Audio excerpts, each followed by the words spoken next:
All right. So here's my plan. Here's my plan. For easy content, what we should do is we should tier list every codex that we buy. We won't buy them all. I mean, we might buy them all. We'll buy a lot of them because we own a lot of armies. We should tier list. We should tier list the detachments, just the detachments, because my theory on this is GW is going to keep fiddling with the points for the rest of the edition. So like some detachments will go up and down in power depending on when GW like discounts the shit out of those units, and that doesn't really count. That's not representative of the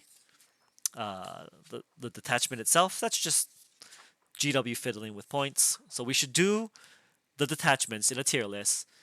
You have to try not to remember the points of the units that are in it. I'm gonna read you the detachment rule, the enhancement rule, and then the strats. And then as a person who does not know Tyranids, but you know enough of the 40k, you've played enough armies to let me know if this sounds like something that's ass or playable. I'm gonna go like a 1 to 5 scale. We can do like a 1 to 5. We do 1 to 10. We'll do 1 to 10. We'll just do it on a notepad right Okay. now. 1 to 10. All right, all right, all right. So for a quick refresher, we're gonna start here with Tyranid detachment. Tyranid army rules stayed the same. We have Shadow in the Warp. So this is the one once per battle. However, you can now do it in either player's command phase. If one or more Ah, units from your army are on the battlefield, you pop Shadows in the Warp. Everybody takes a battle shock test. It did get updated actually, so I can now pop it in your command phase, and then make you lose objective. You know, all that good stuff like that. Um, Keeping in mind also that hey. what's Oh, up? sorry. No, no, I what? don't. Stark. I don't think Crusher Oh, hey. Stampede is that great. Oh. All right, Stark. No, Stark, stick around, Stark, because FAQ already did that update. Okay. Stick around, Stark. We're gonna include your opinion on it because Stark is also a fellow salty gamer here, part of the salty squad. Uh, so we'll start with that's Shadow in the Warp. It did update so that the you can pop it in either player's command phase, and on top of that, you can only use Insane Bravery once a game. So that kind of helps a little bit too. Also, you get the Synapse thing when you're within 6 inches of a Synapse creature. You battle shock on 3d6 instead of 2d6. It's pretty close to being an auto pass for the most part at that point. So that's just the army rule. All right, we'll start with the Invasion Fleet. Invasion Fleet is classic. Invasion Fleet. The detachment rule is still the same. Hyper adaptations. At the start of the first battle round, you have to pick one of the adaptations, and it stays the same the whole game. You can give your infantry or swarm units sustained. You can give your monster or no, you can when you're fighting infantry or swarm, they get sustained. When you're fighting monster or vehicle, they get lethal, and when they're fighting characters, they get precision. So you pick the one that's most relevant for what you're fighting. Is this everybody? No, this is just the invasion fleet. So the first No.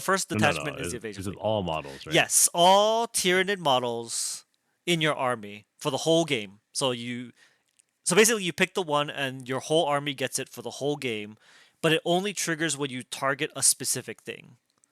Oh, So like if you pick the infantry swarm one, if you hit a monster, it doesn't give you the ability. It's only when you hit infantry and swarm do you get sustained. Or you can take the bonus against monsters or vehicles, you always get lethal, or you can when you target characters, you always get precision. okay. Stark does have a point. Um, the synapse, a lot of the strats do specify you got to be in synapse range. So for the most part, you're kind of gonna keep your army relatively in synapse range. It's a bit of I a don't. Death Star style army. I No, don't but know what the index formation is. I don't know anything about Tyranid. yeah. So that's the detachment though. On like a one That's good to to know. 10, what are you rating the detachment rule? Well, okay. So it's basically the Black Templars, but worse. Yes, it is the Black Templars, but worse because the Black Templars pick Yeah. it and they get it against Right. everybody all game. Is there ability for you to change the adaptation? So we're gonna get into the stratagems in a second here. Let me just take a Right. quick peek and I'll answer that question because that's a fair question. Yes, for 1 CP, Okay. you can select one hyper adaptation, and it's Is active for the up to 2 units in is synapse it a range. battle stratagem? It is in strategic ploy, so it cannot be Okay. messed with. Yeah, Okay. Uh, it's not bad. it's I not think bad. It's not great I though. I put it like in the middle. Put it like average, Like a like 5. We're gonna call 5 a or a average. 5. Okay. I Well, don't out know of 10, right? I don't know what we're doing. Well, Like 10 is yeah. amazing. 1 is it's trash. We'll say 5 is average. We'll put it average. Average? All right, all right. Stark, if you want to chime in on your thoughts on hyper adaptations, the detachment rule, uh, I'll keep an eye out for your comment on that. I think it's flexible since you can switch. But oh, it's 2 units, right? It's 2 units if it's in Okay. synapse, or 1 unit if they for some Oh, reason are out of synapse. Like only for that round or that turn. it is only for that until the Starting next command phase. target effect. Select one hyper adaptation until the start of your next command phase. Okay. Oh, it's in addition though. So that Yeah, you get there's the them thing. both. You get them both. Yeah, you get them Right. both. It's like the Black Templar. Really, your Black Templar one gives you both also. You get both of them. Yeah. God, I hate Black Templar so much sometimes. Yeah. You guys suck. All right, all right. Okay, okay. So yeah, it's 1 CP also. Is yours 1 CP too? It's 1 CP. God, I hate you guys so much. All right, all right. Well, it's not battle stratagem though. Okay, okay. Makes sense. I think that's pretty fair. It's probably a 5. 4? Yeah. Stark rates them at a 4. That's pretty fair. I mean, I would kind of also concur I don't that's a know the 4 or other one, 5. so I'm giving it a 5. That's fair. I mean, this is the one that was part of the free index Right. one, so it's 5 is a fair place to start. I mean, It has a negative because you only get it against specific enemy units, and right. that's not really that great. If it was generic like, against everything, that'd be fine. Yeah, I really don't know why it wasn't generic against everything. Right. That's not really because yeah, sustained, lethal, and precision are reasonable. Like, Right. yeah, I mean, considering Chaos gets that. yeah, Well, yeah, Chaos can get that on all their units as long as you. No, you can get on all your units. yeah. Stark says he docked the point for everyone knowing how to play around it. That's absolutely true. Right. Right, like if like I know someone's doing a thing, because you have to announce it at the start, I so mean, like you know. you can still, if they have vehicle, like if it's knights, you can choose. Yeah, there's some armies I think Right. like I agree. Like if you're playing GSC, you obviously take the Right. infantry one, so it's pretty straightforward. But there like you said, there's some armies like Right. Chaos where it's just It's not as gonna. bad as the Space Wolves where you could just hide your character or Well, take okay. no Okay. characters. So let's set some ground standards here. Space Wolves are Oh, ones, right? oh, So if we see the Space well, Wolf, yeah, that's a yeah, one, yeah. right? That's a one. Eldar is 10, so we're just gonna be honest. The Eldar is 10. That's right. Fate dice are 10, Right. and Space Wolves are 1, and I we'll mean, rate everything in between. but no, Eldar's 9. Eldar's 9. Is Eldar's 9. They is got docked. oh that's true. They got nerfed. They got nerfed. You could only use one fate dice a That's phase, true. and now your devastating doesn't spill anymore. That's They're true. 9. They're 9. They're 9. That's true. I mean, OG launch hey, Eldar was a 10. hey, Now they're a 9. no one else is close to it That's anyway. fair. Still, That's fair. Okay, okay. no one else is a 9. No one. I probably agree that no one else is a 9 right now. All right. Enhancements. Here we go. So they got 4 of them. First one, Tyranid model. After both players have deployed, you set up 3 Tyranids from your army and redeploy them. Redeploys are really good. Redeploys are really good. You can also stick them back into strategic reserves. And you can also use this to bypass the strategic reserve limit. So you can exceed the limit with these 3 units. That's the first one. Second one, perfectly adapted. Once per turn, you get to reroll 1 hit, 1 wound, 1 damage, 1 advance, 1 charge, or 1 saving throw. That's what I was waiting for. It's not an and. You, You basically get 1 free reroll per turn. That's it. oh, it's an enhancement. Okay. It's an enhancement. These are the Okay. enhancements. Yeah. Okay. One free reroll. I don't think it's worth it. I don't know. It could be like 5 points, and I probably would never take that one. Right. Synaptic linchpin. Your synapse range becomes 9. The default is 6, so you add Okay. 3. I wish it was 12, 9, I Right. guess. Last one, adaptive biology. The model gets a 5 up, feel no pain. And if at any turn, it has fewer than the starting number of wounds. Oh, it improves to a 4-up feel no pain instead. That one actually might not be bad. That's probably the best. That is probably it's probably the most expensive, but regardless of GW fiddling with the points, like that one actually has like a lot of play in it. Okay, that's the enhancements though. 4 enhancements. I mean, the 4-up feel no pain is really nice just for the sake of having Yeah. that, especially putting it on like a big flyrant or like something else. Uh, Extending the range on the synapse could be useful. The one reroll turn is Yeah. pretty worthless. The redeploy one though is also really nice because you're right in this edition, Right. especially if you But like, it's only synapse range, right? It's not yeah, horror range. Okay. yeah. The other thing is it's after deployment. You get to redeploy 3 units, so you get to see where Right. your opponent lined up, and then jank them around. Yeah, it's a redeploy like a couple other people have. Yeah, yeah, That's yeah. always nice. It is, especially if you overly aggressively deploy Right. and you kind of need to like correct yourself. Stark says redeploy, then the feel no pain, then the synapse, then the reroll. I agree with you on that one. Yeah, absolutely. I think we're I all mean kind of in agreement on the that. redeploy and the field of pain are like the top two you're gonna take if you were gonna take two. Right. And then the other ones if you really So, you so have the points. Stark does have a point. The check for the feel no pain is at the start of a turn. So if you just get wrecked on the first turn, like you're gonna only have 5-up feel no pain the whole time. I will say that it's nice on a model that you're gonna put out there like on a leader model and stuff because Yeah. the blah blah blah gives you feel no pain. The What's that? feel no pain bubble guy. Oh, the feel no pain bubble guy. The feel no pain The bubble. psychophage. Yeah, yeah. Yeah. Since he does a 5-up, 5-up? I think it's 6-up. 5-up. It's 6-up. 6-up. I It's think 5 for yeah. himself. 5 for himself. Yes. Yeah. Yeah. Yeah. So I mean, yeah. can be a little redundant. It's true. It's true. Depending on like whether or not you're leaning into that. Oh, but you can't even put it on Death. No, Death Leaper. No, Death Leaper's a character, Death isn't he? Leaper's a named character, and so is Yeah, Swarm Lord, so you can't put it on right. them. So you can't put it on them. Yeah, it's pretty much just going on a Flyrant or a Tyrant. Yeah. So yeah, no, I agree. I mean, it's still better than the Synapse and the reroll one, but Right. the redeploy is probably the best one. All right. I mean, in terms of the strats, I'd probably give this one like maybe like a 6, maybe a 7, 6. I mean, the redeploy one is pretty solid. That might be sufficient. And It's then not bad. It's a like good middle ground. It's a good average. it is a pretty good average. Like you're not mad for having that one, but you Right. could also just not take an enhancement on this one and put the points in somewhere else if you need to. Right. All right, are we giving it a 6? Like slightly better than average? I mean, I do like the redeploy Yeah. ones a lot. All right, and lastly, we've got the 6 strats. We got rapid regen. This is the good old one. Opponent shooting phase just after an enemy selected the target.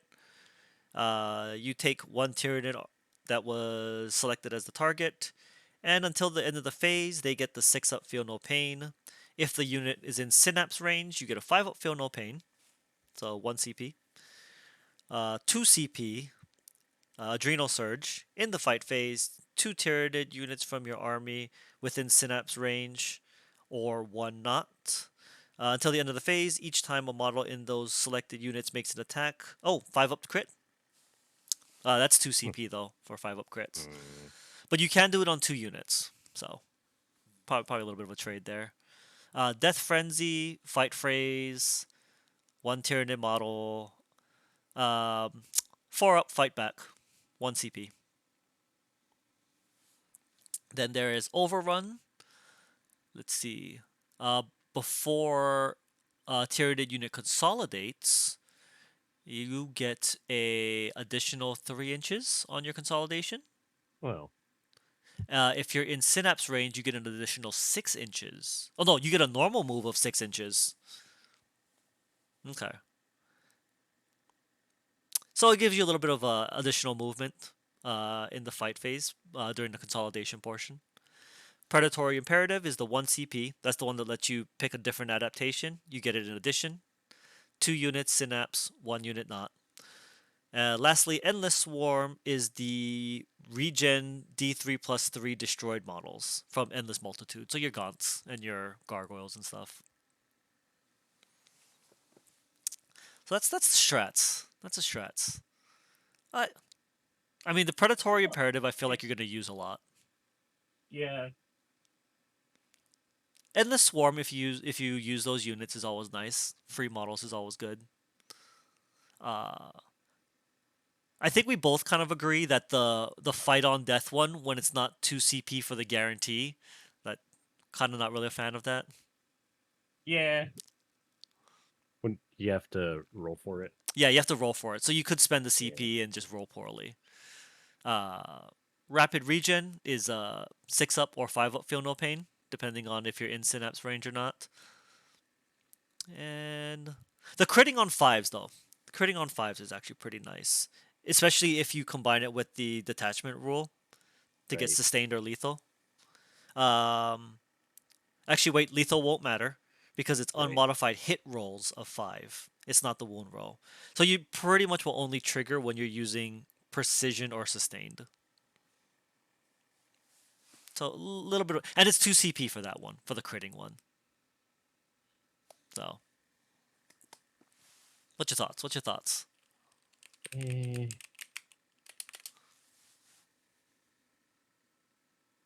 Yeah, it's not bad.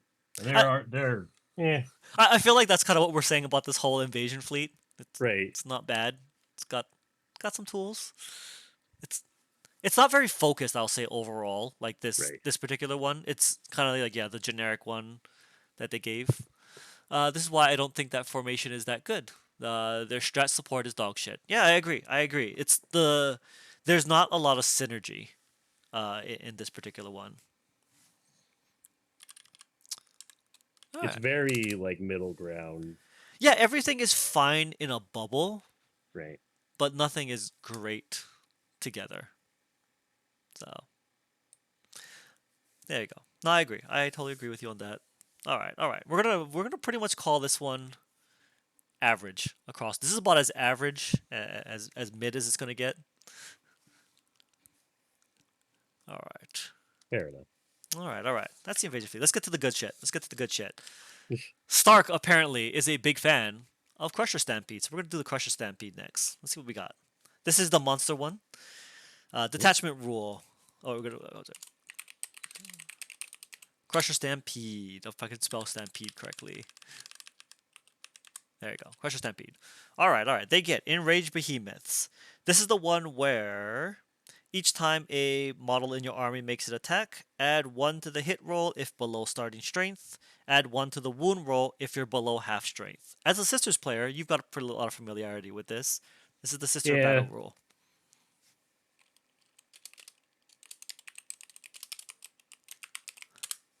Okay, I already know what you think of it on Sisters. I know you think it's shit on Sisters. Oh, I will tell you. Okay, I'm gonna judge this on Winter's battle report on this. Oh, did Winters do one? Okay. Yes, he used that same thing. Okay. That ability is useless in Crusher Stampede. Is it really? Because you're a single model. You're either gonna die and not get the bonus. Like, it works on a unit because only half your unit needs to die, or whatever. 1 unit needs to die. Well, you get the bonus if you take any wounds.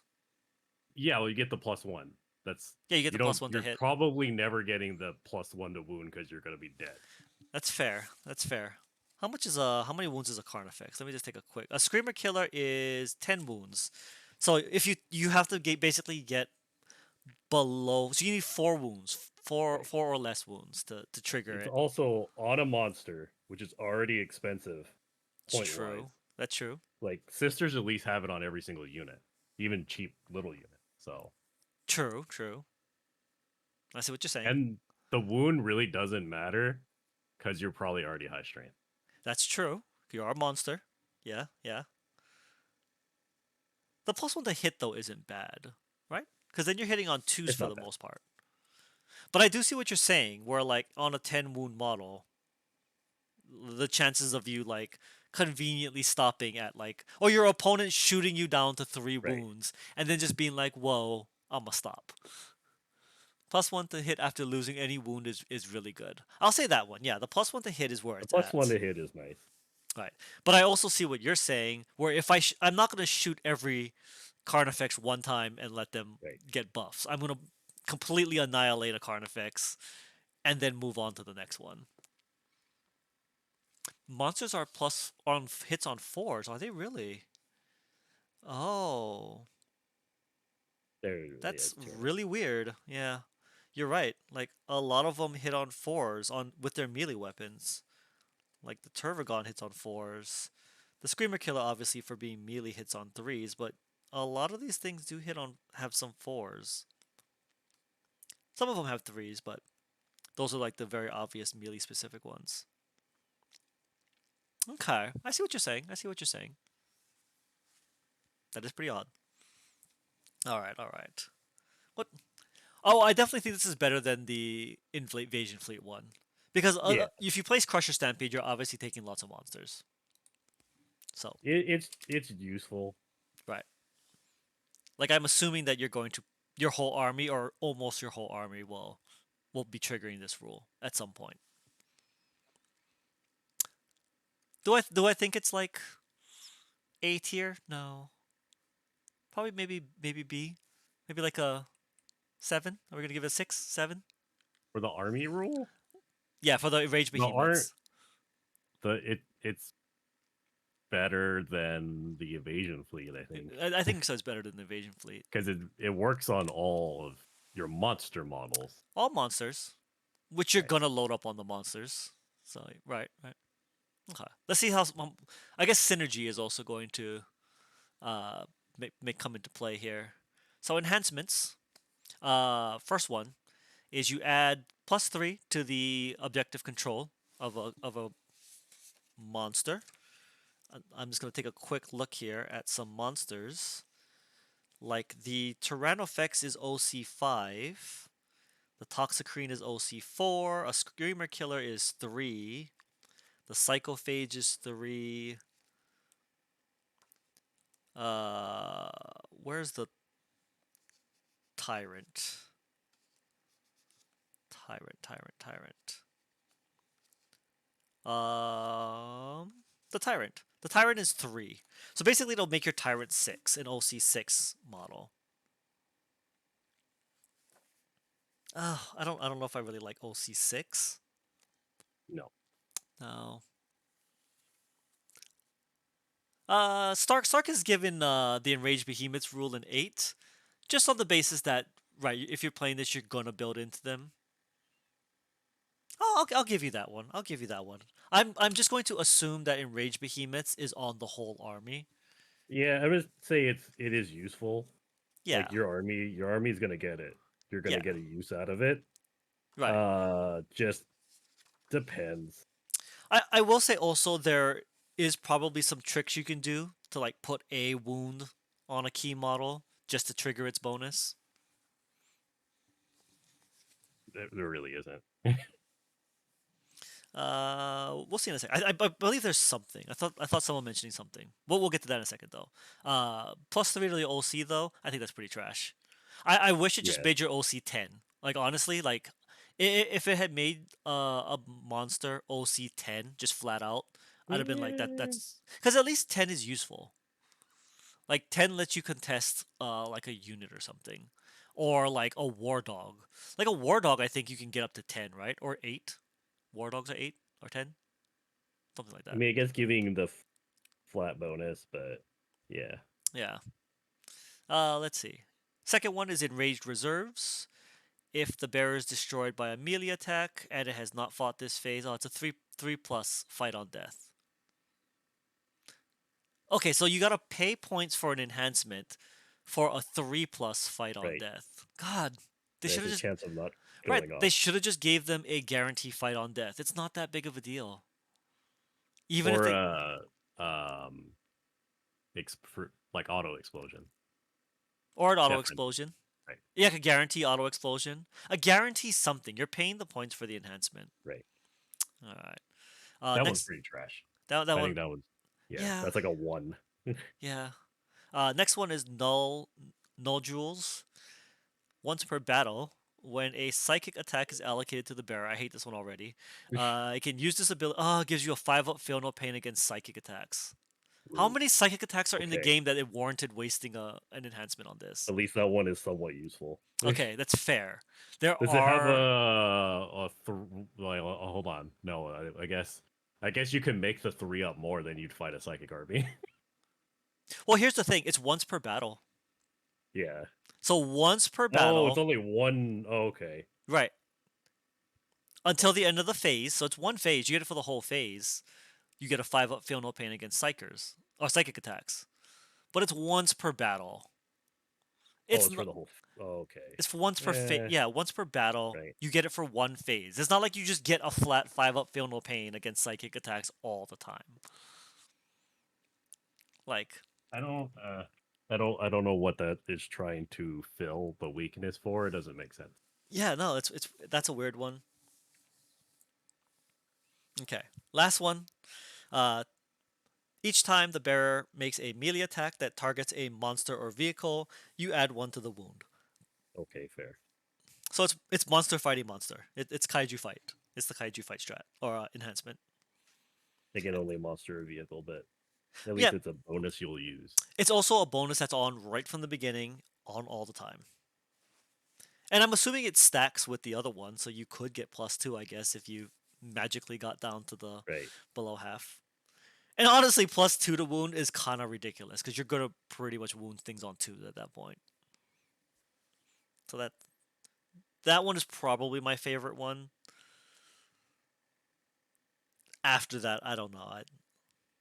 I personally am not feeling it. You might as well take the Uh, OC one. yeah, the OC one. You're right. You're right. The OC one, you could slap it on something because 6 is better than 3. 3 is nothing. Like 4 Marines or two Crusader Squad people are like stopping a tyrant from, you know, at least 6 is something. Stark says the enhancements in Crusher are there to ask you, why are you spending points on things that aren't more card effects? You know what? I'm not even gonna fault you on that one. It is just a recommendation that you should have just bought another Carnifex. It's fair. It's fair. All right, let's see what these strats look like. Uh, Corrosive Viscera, opponent shooting phase or fight phase. Let's see. Tyranid monster from your army with the deadly demise. Do not roll d6 to determine mortal wounds. Instead, mortal wounds are automatically inflicted. Oh, okay. So, what is that? Do not roll 1d6. Okay, okay. This basically just Oh, auto explodes. So does one auto explode. one CP to Okay. auto explode. You cannot use it on a model that flies though. So you Wait. can't do it on the Flyrant, but you can do it on the Foot one and all the rest of them. One CP to explode automatically though. I'll take it. Absolutely. That's good. Rampaging monstrosities, fight phase. Just assume that these all need to be on a monster. Until the end of the phase, each time a model makes an attack, re-roll the hit. 1 CP to re-roll hit on a monster. Always fine.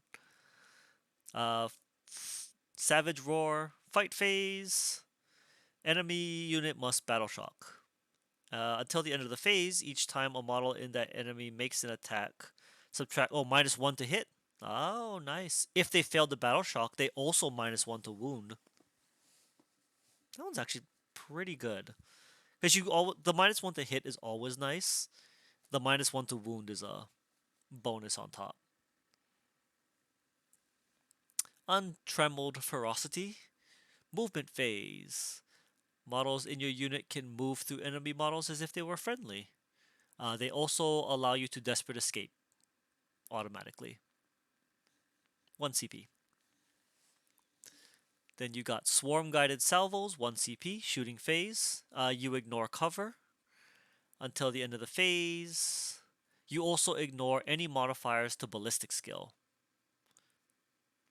or any and all modifiers to the hit roll. So basically, you cannot have your to hit modified.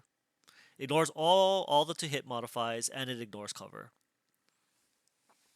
Massive impact. Your charge phase. Oh, impact hits. Roll 66 on a 4 plus. Enemy unit suffers 1 mortal wound. There you go. I will make a note that massive impact is not a battle stratagem, so you cannot just use the tyrant to trigger multiple massive impacts. They clearly thought Right. of that. The only battle strat I will make a note is the rampaging monstrosities, which is the reroll hits, and the savage roar, which is the battle shock to give your opponent -1 to hit and potentially -1 to wound. And it's all 1 CP. No 2 CP here. You did get your exploding strat. Yeah. I mean, so you'll use that. And you'll probably use the impact hit ones. Yeah. I think the strats are pretty useful. No, I actually like the strats. The strats are really what's going to carry, I think, the Crusher Stampede. So, alright. Alright, so what's your thoughts on enhancements? Are we just pretty much giving it a shit tier? Yeah, the Like- enhancements are kind of crappy. Like how crappy? Like 4 out of 10? 3 out of 10? Probably a 3. 3? It's getting close to Space Wolf tier right there. Ish. Strats. I think that huh? yeah, you got one useful enhancement, and the other one's kind of there. Yeah. I mean, maybe if GW eventually just makes these enhancements cheap enough and you got like 10 points to spare. Because that's the thing about Crusher Stampede also from my thought, is when you're building the Mhm. list, it's all high point cost Mhm. units. They're all just 100+ point chunky boys. So like you just might end up with some obscure amount of points left over that you can't squeeze Right. something in. In which case, yeah, like take the They're decent for filler points if you have to, yeah. yeah, that's really what it is. Depending on your list, you just might need to fill with something. But yeah, you're not building around any of these. Stark says -1 to wound on some of the monsters makes it so you're being wounded on 6s only, which you are correct. That's really good. Explosions and mortal wounds, always good, especially now that devastating is no longer mortal. So anything that actually gives mortal is, I think, way more valuable. Um, Everything that costs 1 is great for budgeting. I totally agree with you on that. I agree not having to worry about a 2-cost strat is very nice.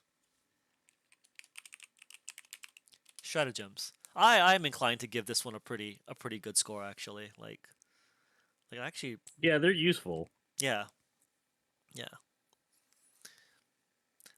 Like enough so where I think like yeah, if you're not careful, you could probably run out of CP using Crusher Stampede. Are we giving them like an 8? It's definitely not Eldar. Well, it's not For the Eldar tier strats? for the strats. Yeah, just for the strats. Yeah. I mean, they're all pretty decent. I think they're all definitely Strats. solid. Yeah. Right. They all have something that you would use them for. 9 out of 10 on strats. Would you are you gonna give Stark the 9 out of 10? Stark is calling for a 9 out of 10 on the strats. Keeping in mind that you're an Eldar player. I think the strats are useful. I'll give you the strats. Give him the strats. All right. Hey, what's up, Yeah. Ren? All right. Fair. All right. We're gonna give Stark the 9 on the Crusher Stampede strats here. So I should probably total this up. Invasion fleet scored 11 out of 15. Well, 11 out of 30. Sorry. Actually, that's pretty shit. Now that I'm looking at it. 11 out of 30 is pretty... Nope, not 11. That's 16 out of 30. I can do math. Crusher Stampede. What does that give them? That's 14... Oh, 12... 20. 20 out of 30. That's pretty solid. I will give it this, that I think that their components are pretty decent. Like the stratagems are pretty useful. Yep. The enhancements kind of suck. The rules are pretty decent. Yep. I think overall Crusher Stampede to play it's probably an 8.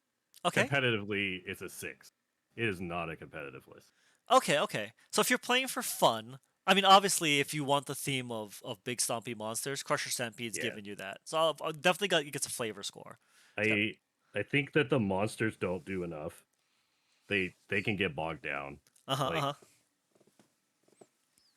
with a whole like 20-man unit of Crusader squads gonna bog down one monster, and that monster's gonna lose because it doesn't have objective secured. Well, sorry, it doesn't have more than 40 objective Right, OC. right, right. So, It's not a and knight even that's if it kills right. half the arm or half the unit, there's still 20 OC.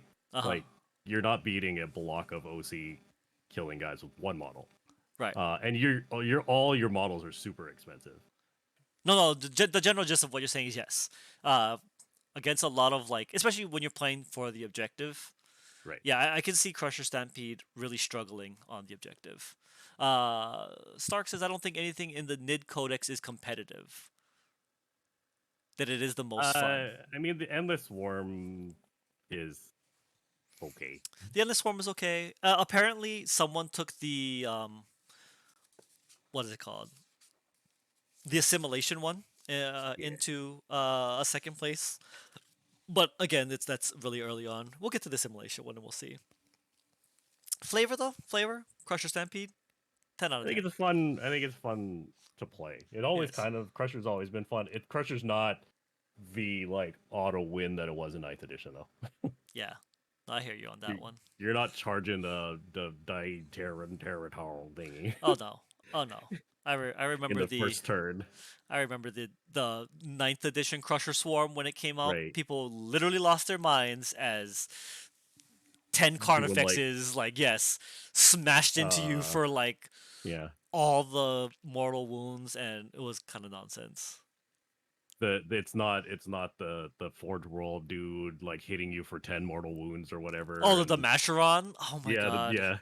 Demcuron, yeah. Oh my god. From like Right, right. turn one across the table. Yes, yes. The Yeah, 36-inch charge or whatever, because it's yeah. bounty leap ability. Oh my god, that was bad. I remember that. I remember that. With that said, Stark, you should absolutely build Crusher Stampede. I think that would be fun to put on camera. I would say that I would give him more if the Norn was bigger. The Norn emissary was bigger. Ah, okay. So here's one thing. Since you brought this up, I am gonna like segue into this because I like the Norn model. I don't like that. I believe is the Norn a character, like a named character? I think One of he them I think is. is. Um, like the wait. What makes it so that they're a character? Is it the epic word or Epic. something? Oh, I take that back. So I don't Are they see not epic. epic? Yeah, no, they're not epic. Oh. Oh, that's actually nice. That's a plus. That's a plus. Okay. So you can put some stuff on the Norns. I like that. Yeah, it's a character, The but it's Norn is a not nice epic. model. The Norn is It's a a nice nice model. model. It is. It could be bigger. It could be bigger. It should have been bigger. But then it doesn't have towering.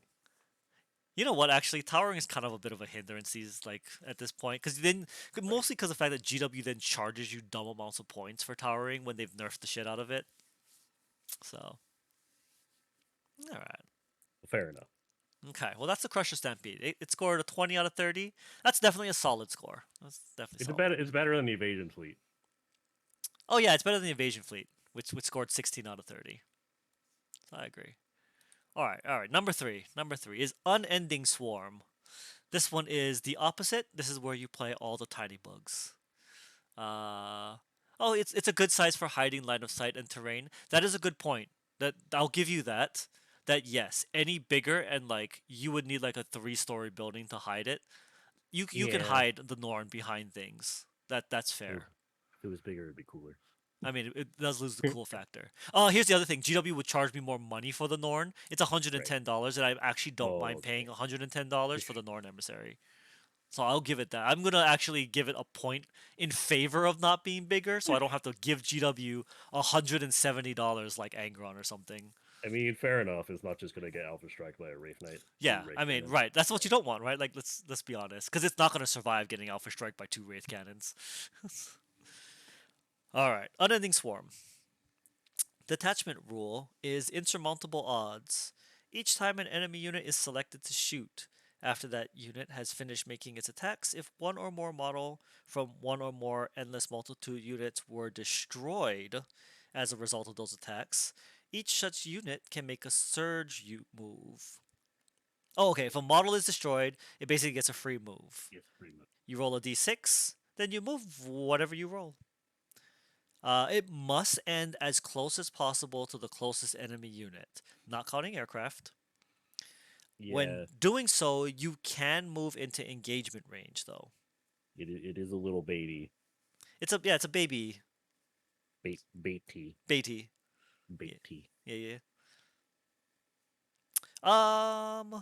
It does say each time though. I will give it that. So Yes. if you get shot multiple times, you can make multiple surges.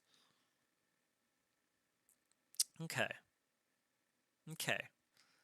I mean, the small guys are kind of fast. Just gonna take a quick skim at some general movement profiles here.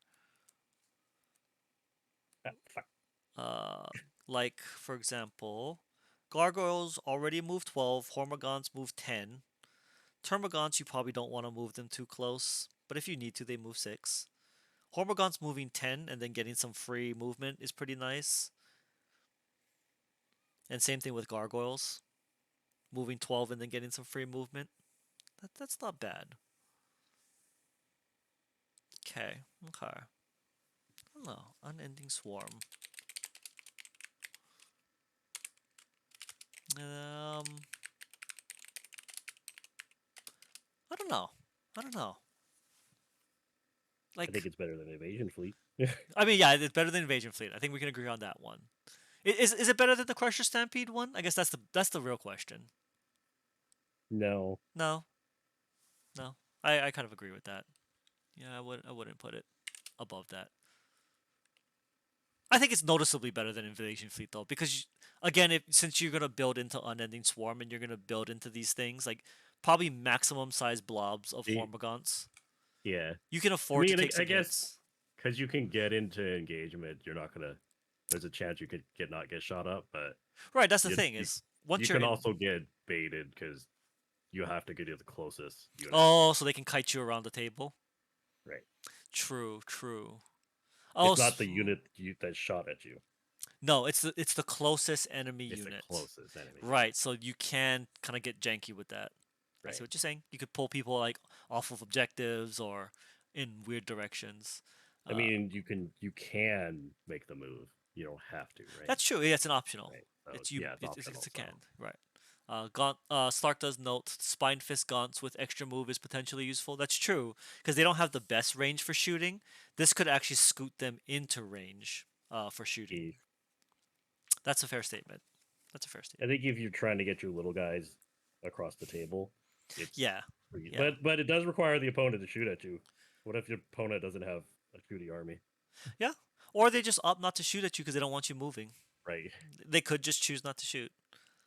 Okay, so in the event that they have a shooting army and they're not shooting at you, that's probably a bonus. If Right. they're also a melee army though and they're also not shooting at you, then you're just gonna, I guess, smash into combat eventually and Right. get rolled by Custodes because we know who we're talking about on this one. So that's fair. That's fair. Okay. Yeah, I agree. Not better than Crusher Stampede. Definitely better than Invasion Fleet.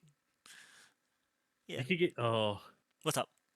you get into a weird thing that if I shoot at you, you move, I overwatch. That is correct. You move again. You could then move So again. That is correct. That is correct. That would be terrible against flamer type units though. right. So yeah. So again, you gotta be careful about what is doing the shooting and what is triggering the shooting. I mean, a flamer can only shoot so far, but I guess it like force you to move at my flamers. Yeah, yeah, yeah. I mean, But flamers then are. you choose not to move, I guess. You could. Like it's not a compulsory move. Yeah, That's correct, right? You could just opt not to move so they don't trigger an Overwatch. I could shoot at you with my bunker, and then you move closer to my bunker, which will then automatically shoot back at you because you move close to That's true. The bunker has some play on Right. that. I think the bunker has more play than people are giving it credit for. Yeah. All right. No, it's. I think it's good. If you, I mean, okay, yeah. What you got like 300 something gone, so you're just gonna okay. I mean, yeah, that's the idea with the unending swarm, right? Is you have Which nobody maximum wants to. size Nobody wants to paint gaunt. that. I mean, let's be honest. If you painted 300 gaunts, probably Right. poorly, but painted Fair. nonetheless. Yeah, yeah. All right. Let's take a look at these enhancements here. Relentless Hunger. Add 2 inches to the move characteristic of model in the bearer's unit, the whole unit. Mm. Naturalized Camouflage. At the start of the first battle round, pick 3 friendly Endless Multitude units within 9. Wait, is it okay? So it's only the endless multitude.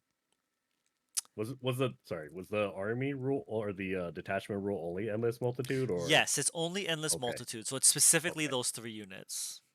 Yeah.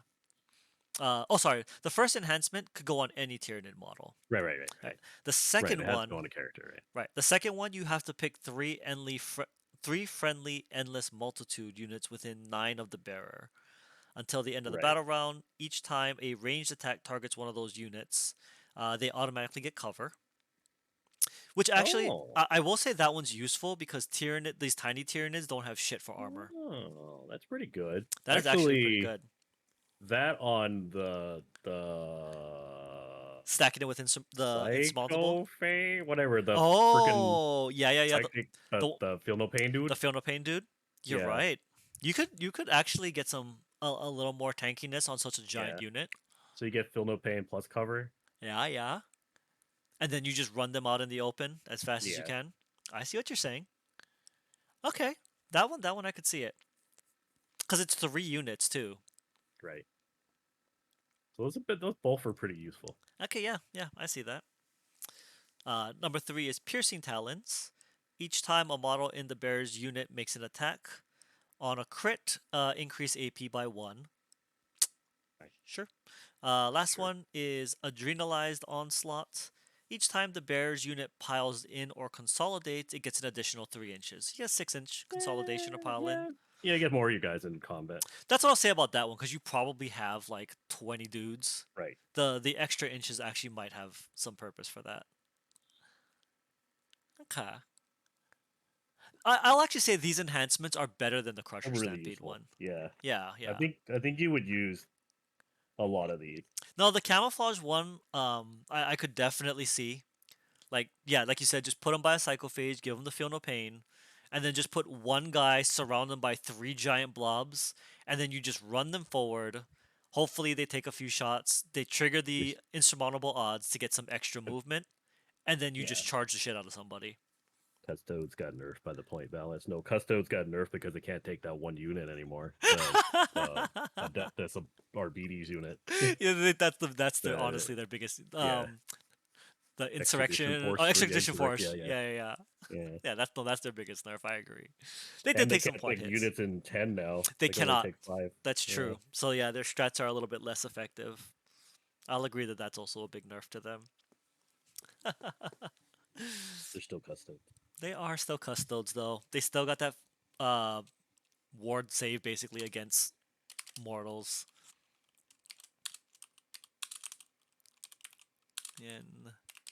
Enhancements. Enhancement. Is it better than the invasion fleet's enhancements? I think so. I think it Yeah, is. Yeah, yeah. I'm willing to it's give like this a one 9. a 9 on these enhancements. I mean, I think so. ah, wow, wow. I think they're all really good, and you're gonna use them. Except, well, the claw one, whatever. If you got like 2,000 points, you need a little extra, whatever. Yeah, yeah, yeah, yeah. You can buff your hero. You're probably not gonna take that one. That's not an auto include. You're gonna Yeah, take the other. that's not the Yeah, other one. Also, assuming at 2,000 points, you can only take 3 enhancements. I do agree that you'll probably take the camouflage. right, There's a good chance you'll take the onslaught one, right. and you could probably reasonably take the relentless hunger. At that point, the fourth one Yeah, really doesn't matter. So I'll right. agree with you on that. If you have 3 out of 4, that's pretty solid. Not 9. Jeez. All right. Every army's got to have the one crappy enhancement that you'll never take. Right, right. It's probably worth 5 points. You take it if like you only have 5 points free or Yeah, I guess something. if you only have 5 points free, yeah. All right. Lastly, we got them strats. Synaptic goading. Oh, this one does have a 2 CP one. All right, we'll get to that one. Synaptic goading, 1 CP. Again, everything on this one is an endless multitude. Okay, so yeah, you gotta use it on endless multitude only for all these. When you surge, you can re-roll the d6 to see how far you move. It's not an auto 6 though. It's just a reroll. Eh. So it's Well, basically a CP reroll that's not spending the CP reroll. yeah, but you can't CP reroll that. It's not a event. Oh, you're right. That's not an event. So Yeah, it's got not its an own event. strat that lets you reroll Right. the surge. Okay. This one is 2 CP. One endless multitude unit from your army is destroyed. You trigger this as soon as it was destroyed. You basically strat reserve that unit. They come back. They come back. Yep. Yeah. You can any destroyed characters that were attached do not return. So it's just the unit. So once per battle. No, It does not it's say just once per battle. as many No. times. I guess It's it's once per phase. it is once per phase, but it's Right. not once per battle. So you It's can not on keep a. You doing don't got to this. roll dice. It's not on a 4-up It's or a not on a 3-up. 4-up. It's a guarantee. 2 Oh, CP is okay. a guarantee. It's 2 CP then. Yeah, 2 CP to be the GSC. Better than Yeah. the GSC now Yeah. because you don't have to roll Is for it it. a is it a battle stratagem? It is not a battle stratagem, so it cannot be Oh, meddled with, okay. but you All right. cannot get it for free. Right. Alright. I don't know. I'll take 2 CP for a guarantee. Hold on, I'm gonna cough for a second. Yeah. No, with the nerf to GSC, that's actually really good. I'll take that. Teaming masses for the third one. This one's a battle tactic.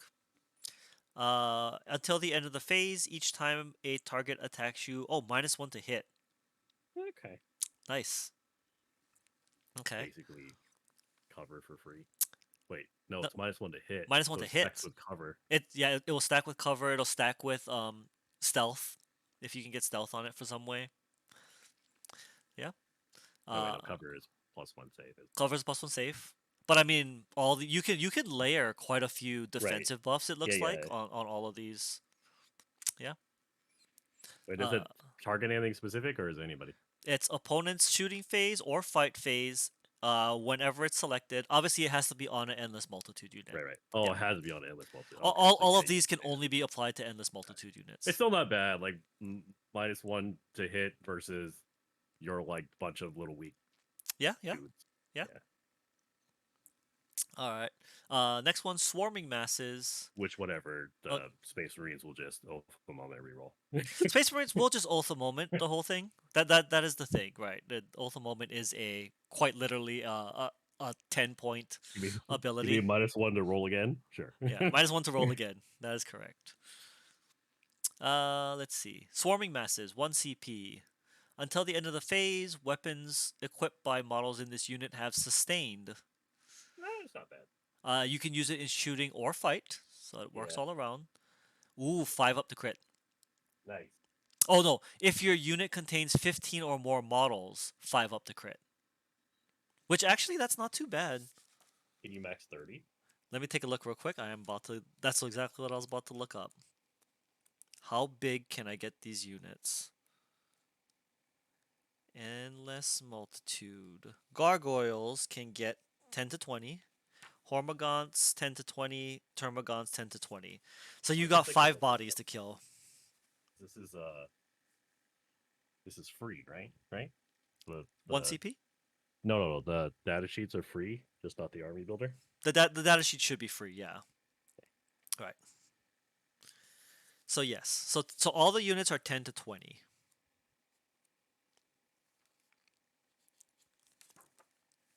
Which, Okay. assuming you take enough of them, right? If you have 15 Hormagaunts critting on 5s with sustained 1, they have 3 attacks each. That's pretty much going to kill whatever it wants at that point. Keeping in mind that Hormagaunts can advance and charge also. Right. Well, you can't see their rules. I do agree with Stark. The index used to let them take them up to 30. Right. That is a big sad change because 2 CP to bring back 30 Hormagaunts or Termagants is Right. way more appealing than 2 CP to bring back 20. That is a bit of a nerf on that. But yeah, that's swarming masses. Next one is bounding advance. Until the end of the phase, each time your unit advances, you automatically move 6, that's a battle stratagem. And again, kind of nice with the Hormagons since they can advance and charge. Not And bad. yeah, and lastly, preservation imperative. Uh, this is one triggers in your opponent's shooting phase. Until the end of the phase, your unit is treated as containing fewer than 5 models for the purpose of blast. So basically, you're unaffected Oh, by nice. blast. That's actually super nice because yes, blast was kind of being a thing. So Yeah, basically, yeah, it turns off blast for 1 CP. That's actually really nice. not I, bad. I'm that no, I agree that one was kind of important because otherwise blast would just decimate your army. I actually really like these these stratagems also for the most part. Yeah, they sound pretty good. Yeah, on paper they're pretty great. Two, They're good. They help for what you want to do with the army. right, right. 2 CP to bring back 20 toughness 3 6+ bodies. 1 CP to protect from blasts is at a 10 out of 10 strat. Everything else is mid. I think everything else is kind of a little bit better than mid. Um, I think it's better than. I agree with you that the 1 CP to protect from blast is a 10 out of 10 strat. Right. 100%. You always pocket 1 CP at all times when you're about to get nuked by something. I completely agree with that one.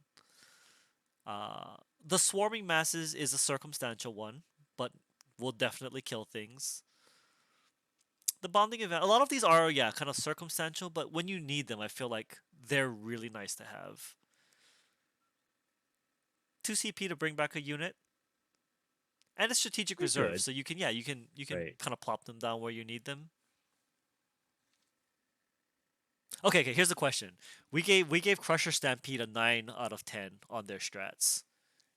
Is this as good as the Crusher Stampede? I mean, I really like Uh, I Crusher I Stampede. like them. I think they're really useful for playing that arm that detachment. This is. I will actually think because of the way that you hold objectives, I think this could be better objective scoring wise Right. than the previous 2 armies also.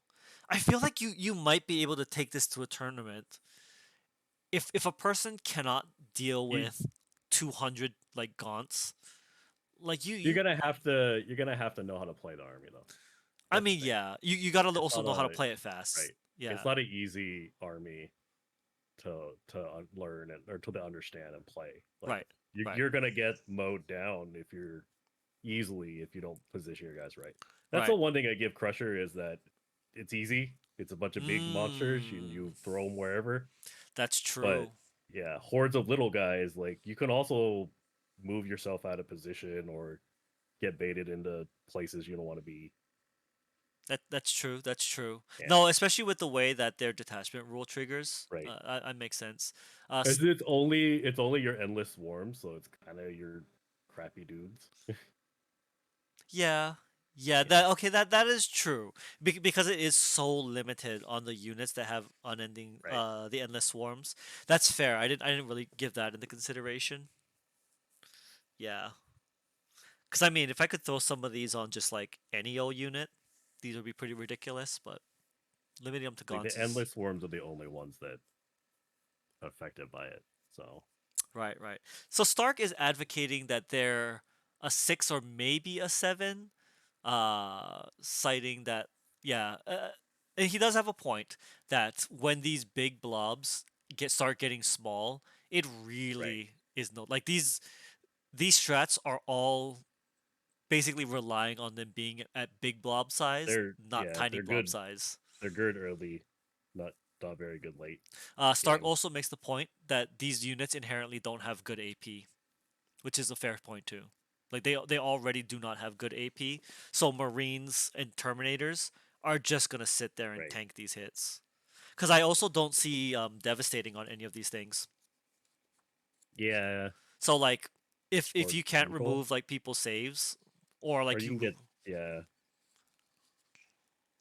yeah, Hormagons, Gargoyles, and Termagants. I mean Termagants on the Strangle Web, you can get some devastating, but that's just one gun.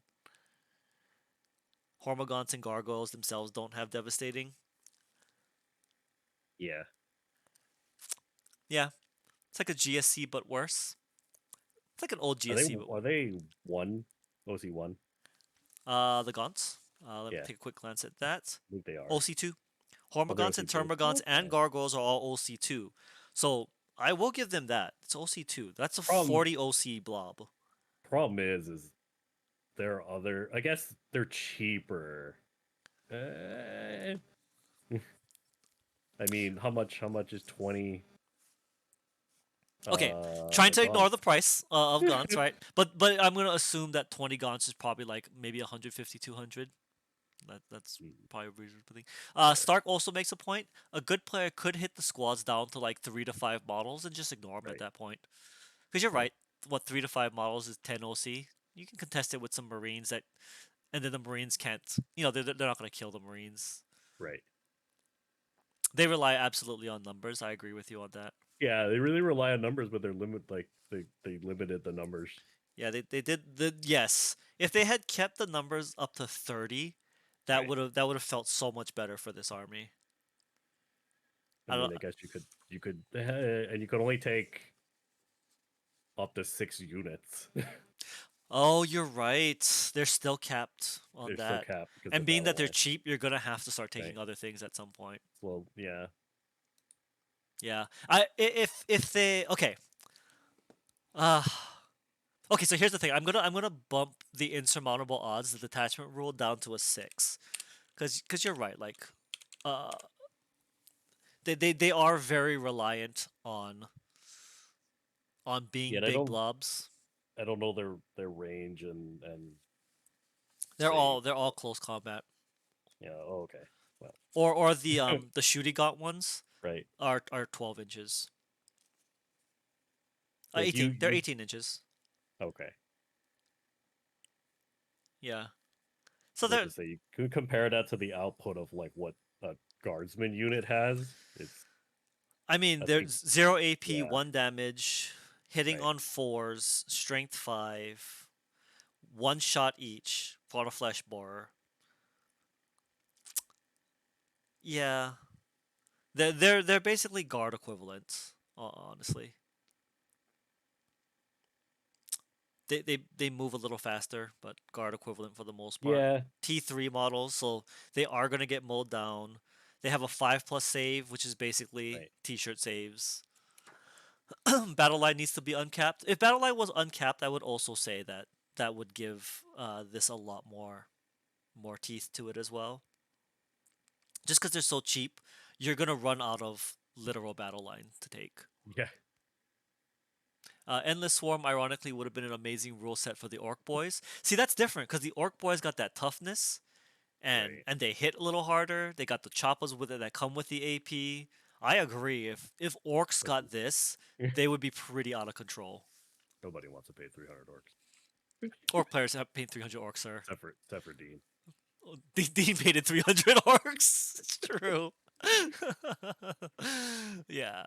Orc players have 300 orcs. All orc players have 300 orcs. They're just not painted. But they own 300. I used to have 300 orcs. Yeah, you probably still have about a I couple sold hundred. but no, I sold a bunch to Dean. Oh, I see. I see.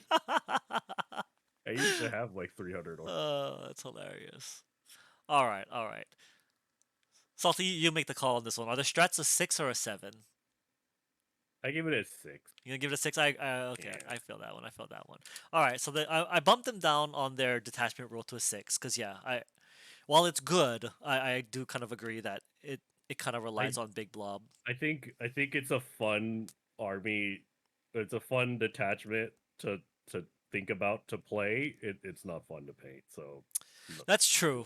Are we gonna give them a painting great penalty? concept. Great Great concept. great concept. That's Yeah. true. Here's the thing I'll say: painting 10 Carnifexes would actually be fun. Like I enjoy Right. painting. Like, yeah, that's the what I big said. digs. Crusher would be fun to play and paint. It's like Yeah, cool. yeah. I'm Because yeah, I not painted painting the box set, and I love painting the big models. God, did I hate painting the little ones? They were just like so the like worst thing. the 120. Like, Oh my god, I can't. I could not imagine. I could barely paint 10, much less 120. I guess you could like slap chop them, but Look, I painted mine with contrast that I could barely survive painting 10. you could just like spray them and dip them. You would have to, honestly. Spray, dip, dry brush, like. You would have to. You could not do it any But that other would way. be a crappy looking army, like. I mean, with 120 gaunts, nobody could tell the difference. Like, let's be That's honest. true. It's just a blob.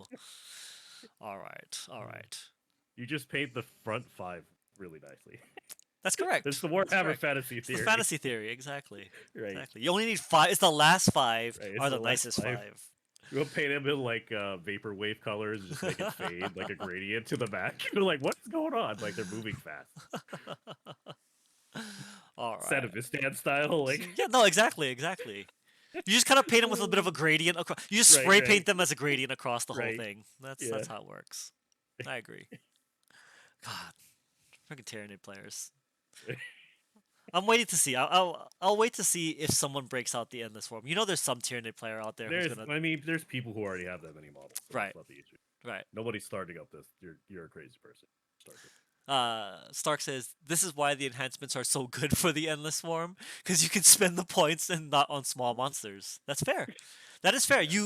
I will agree with you on this one because the Endless Swarms are cheap. You can probably take the enhancements. Yeah, you can buff up the Endless Swarm. It's true. It's true. This one does get a 21 out of 30, making it incrementally better than the Crusher Stampede if you have the models that's painted. If you have the model. Right. If you're that Tyranid player. Crusher wins for cool factor. Crusher does have the cool factor. We're gonna come wrap it back around and we're gonna give our personal take on the overall of this thing here. We're gonna keep that in mind. Alright. Number 4 is the Assimilation Swarm. Now supposedly someone did take this to a second place, so we'll see what the deal with this is. Alright. Detachment rule, feed the swarm. In your command phase, each harvester unit from your army that is within range of an objective objective marker that you control, you regenerate one friendly Tyranid unit that's within 6 inches. You can only regenerate once per phase. Each time a unit regenerates, you can do one of the following. You return D3. One model regains up to D3 lost wounds. One destroyed infantry model, not counting characters, is returned to that unit with full wounds remaining. If the unit is an endless multitude, you get 3 destroyed models returned instead. Okay. So it's basically the Necron rule. You're playing Necrons. Yeah. Stark mentions 120 gargoyles is going to be a good list just for all the movement and deep strike. Oh my god, you could. You could just deep strike 120 gargoyles, just drop them onto objectives all game. I don't think I've ever seen 120 gargoyles on a shelf. Well, it's because if you bought 6 boxes of the old Stark collecting, you could have 120 gargoyles also. Yeah, I don't think I've ever seen anyone buy that either. So. All right. So feed the swarm. Yeah, you're basically playing Necrons. Yeah, you basically get the Necron rule. Yeah. However, it's more restrictive because you need a harvester model within range of an objective marker that you control, and then a friendly Tyranid unit within 6 of it can regenerate. However, is the harvester model the thinking that makes more. Yeah, so I'm gonna take a quick glance and see who's got harvester. I don't know what things are called. I just know kind of what they do. Yeah, it's one of the keywords I think that they've given them now. I'm just trying to find, besides the obvious one that spits out the termagants, what the harvester is. Harvester is a AOS model. That's the bone boner guys. He's a bone boner guy. He actually does the same thing. I think that's probably what this thing is. Okay, so the Pyrovore is a harvester, interestingly. I'm sure there's something else. Is it the guy that makes more mines? No. The Pyrovore is the flamethrower one. Oh. The Biovore, the one that makes the mines, is not a harvester, which is kind of weird. The Haruspex is the one, the big like tentacle mouth thing.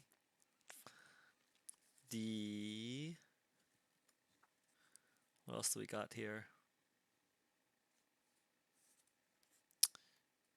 Is that it? The Psychophage. Oh, the Psychophage is a harvester. That's actually nice. Because then you can give it the Feel No Pains while you're at it.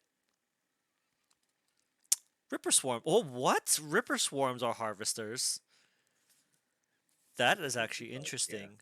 Because then you can just scatter Ripper Swarms around and trigger. Because it's each harvester lets something regenerate. So you could have multiple Ripper Swarms and regen on multiple units. Are Rippers battle line? I don't think they are, right? They are not. No.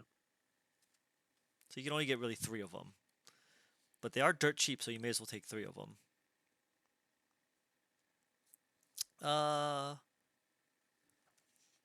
Turvagon, Toxicrene, these are all not.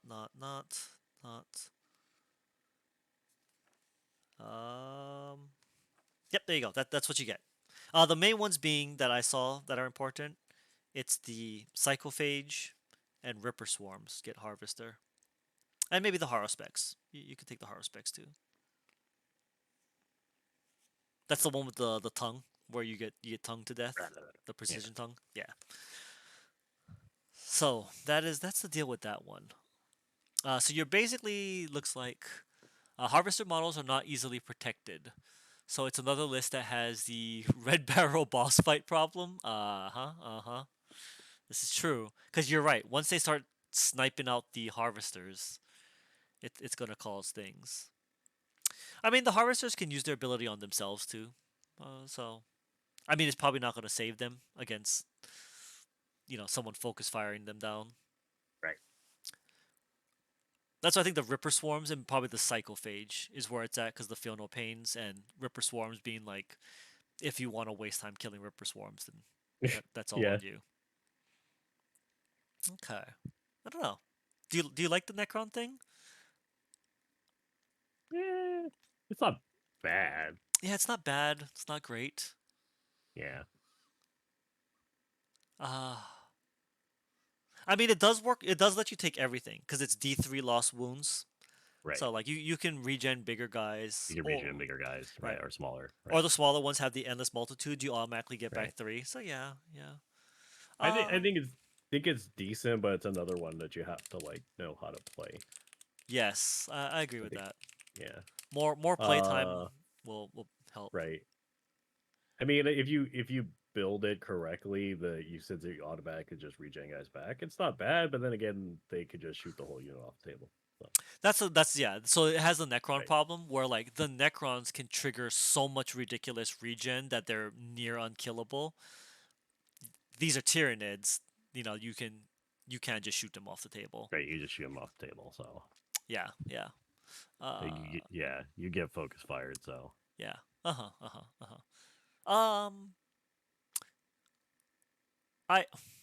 Is it better than the High Fleet one? That's a question. Like this one's, I think, for me, legitimately, I'm not sure. Yeah, it could be about the I'm not same as the right as the Invasion High Fleet. Fleet one.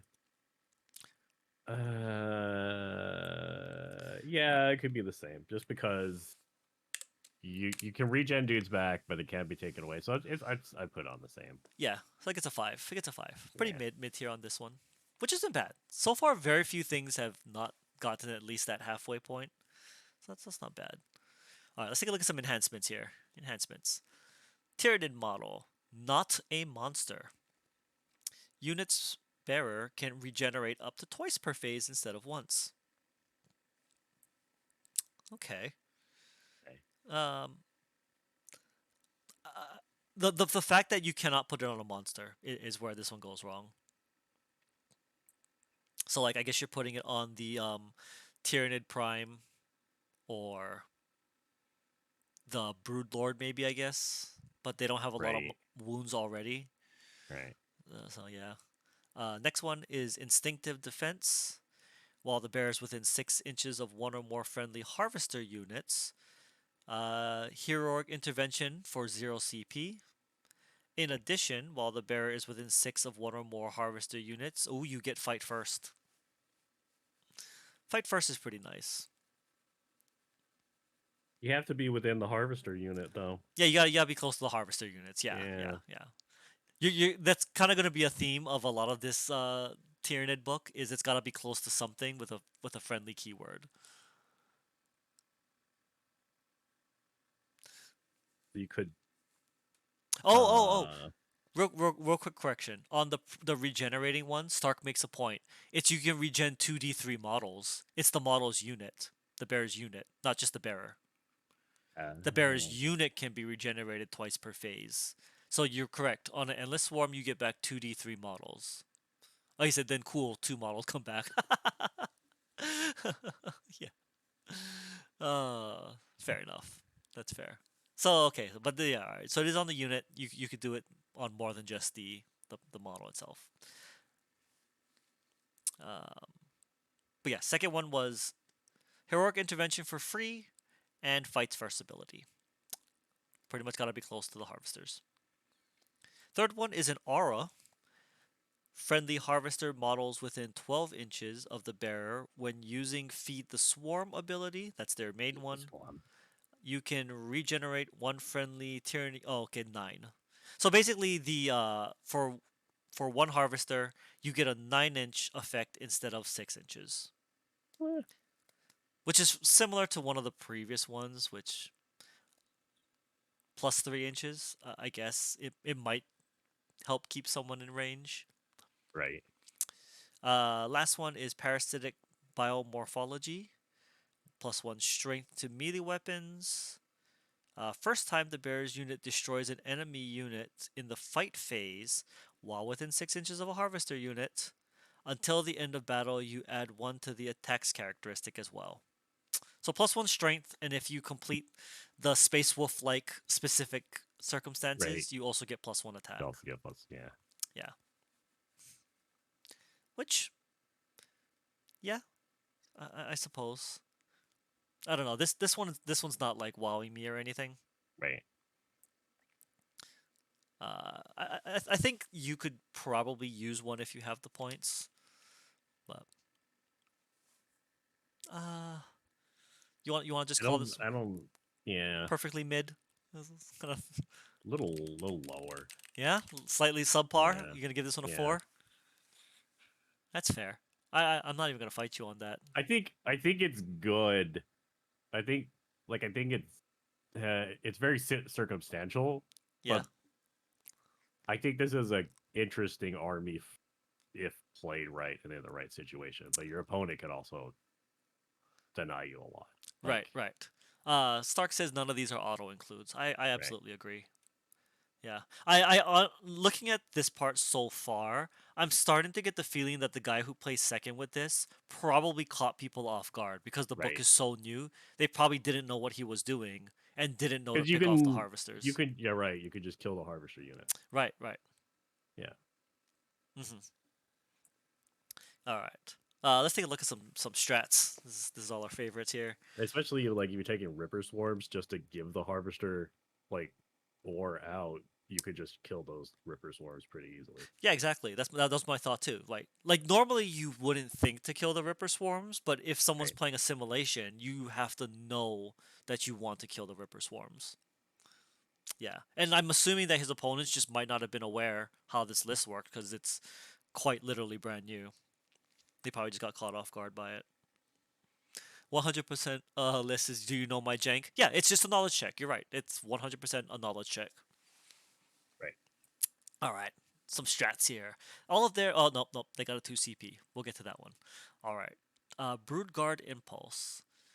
You pick one harvester unit. You may use this stratagem on that unit even though it was just destroyed. Until the end of the battle, each time a friendly Tyranid's model makes an attack that targets the enemy that destroyed your harvester unit, it's +1 to wound. It's kind of like the Volton one, right? It's like a judgment. Right. You basically judgment token the a unit. That's kind of what that is. 1 CP. Then you got reclaim biomass. Any phase where a Tyranid unit from your army is destroyed. Well, I'm noticing a trend. One harvester unit that is within 6 of the destroyed unit. You then automatically regenerate the Tyranid unit. Eh, that's pretty circumstantial already. Let's see, Tyrannoformed command phase, 1 harvester unit that is within range of an objective marker you control. Oh, it gives you sticky objectives. So 1 CP, a harvester can sticky objective a objective marker. 2 CP, a blade of carapace. Your opponent's shooting or fight phase, 1 harvester. And until the end of the phase, they get a 5-up feel no pain. If the unit is within objective marker or range of an objective marker, it becomes a 4-up feel no pain. Which for 2 CP, assuming that you're taking like the cycle phase that naturally gets a 5-up feel no pain, or Ripper Swarms that might just die anyway, that's a lot for 2 CP. Yeah, I think it's a. I just think it's a crappier version of the Endless Swarm formation. It is. So far, Yeah, this seems like a crappier version of the Endless Swarm because you formation. don't even get to bring whole units back. Like if the No. unit's gone, they can't regen. Right, right. I thought the reclaimed biomass is not a Return model return. or Let's see. return a unit. When a Tyranid unit from your army is destroyed before the last model is removed from play, you target 1 harvester from your army. So the harvester gets to autumn. Oh wait. Okay, so wait. Let me read this whole thing because this one I'm a little confused on. So it happens in any phase when a Tyranid unit from your army is destroyed before the last model in it is removed from play. You target 1 harvester unit from your army that's within 6 inches of the destroyed unit.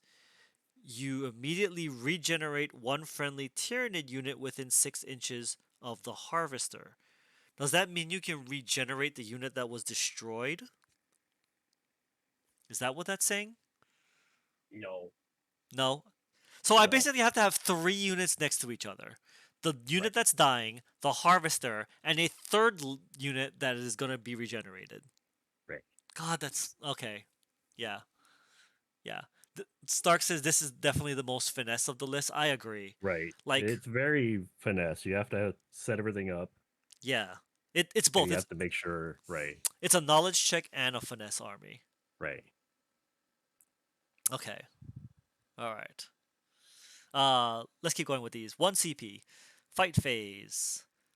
1 Tyranid unit from your army that okay, so this is any Tyranid unit. Until the end of the phase, melee weapons get lethal. If the unit is a harvester, crits on a 5+. That's not Are Gene bad. Stealers harvesters? Let me look at that actually. I don't think so. Because that would be way too good for its own good. That would be asking for nice things of GW, and that's not how GW be apparently. Like it would be good if the unit is actually good. It is not a harvester. Right, it's not harvester. Right, none of the battle line stuff is. Nope. It's got Gene Stealers have Vanguard Invader though, which we'll get to that in a bit. Oh, the best thing is again the Psychophage. Yeah. Yeah. Oh. Or the Rippers at 4 attacks each on a 6 attacks on a Ripper Swarm. Sustained. Yeah, it is really kind of on the God, they really love Rippers. if your opponent shoots all of your units one time Yeah, it does that again. You're right. You're right. instead of focusing on deleting a unit. GW seems to have this idea of the gameplay You're gonna that like spread your attacks right around. that each unit is doing a one-on-one fight against another single unit on the other side and like that and you're slowly whittling each other down or something like that. That's this image that GW seems to have of 40k, which is not how it works. Last one, Rapacious Hunger.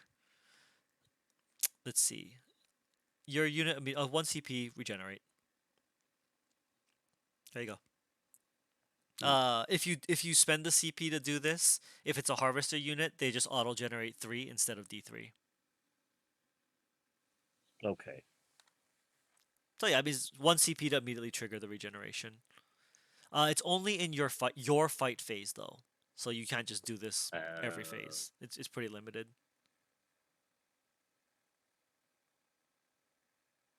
Oh no, I apologize. It's also only when you kill an enemy unit.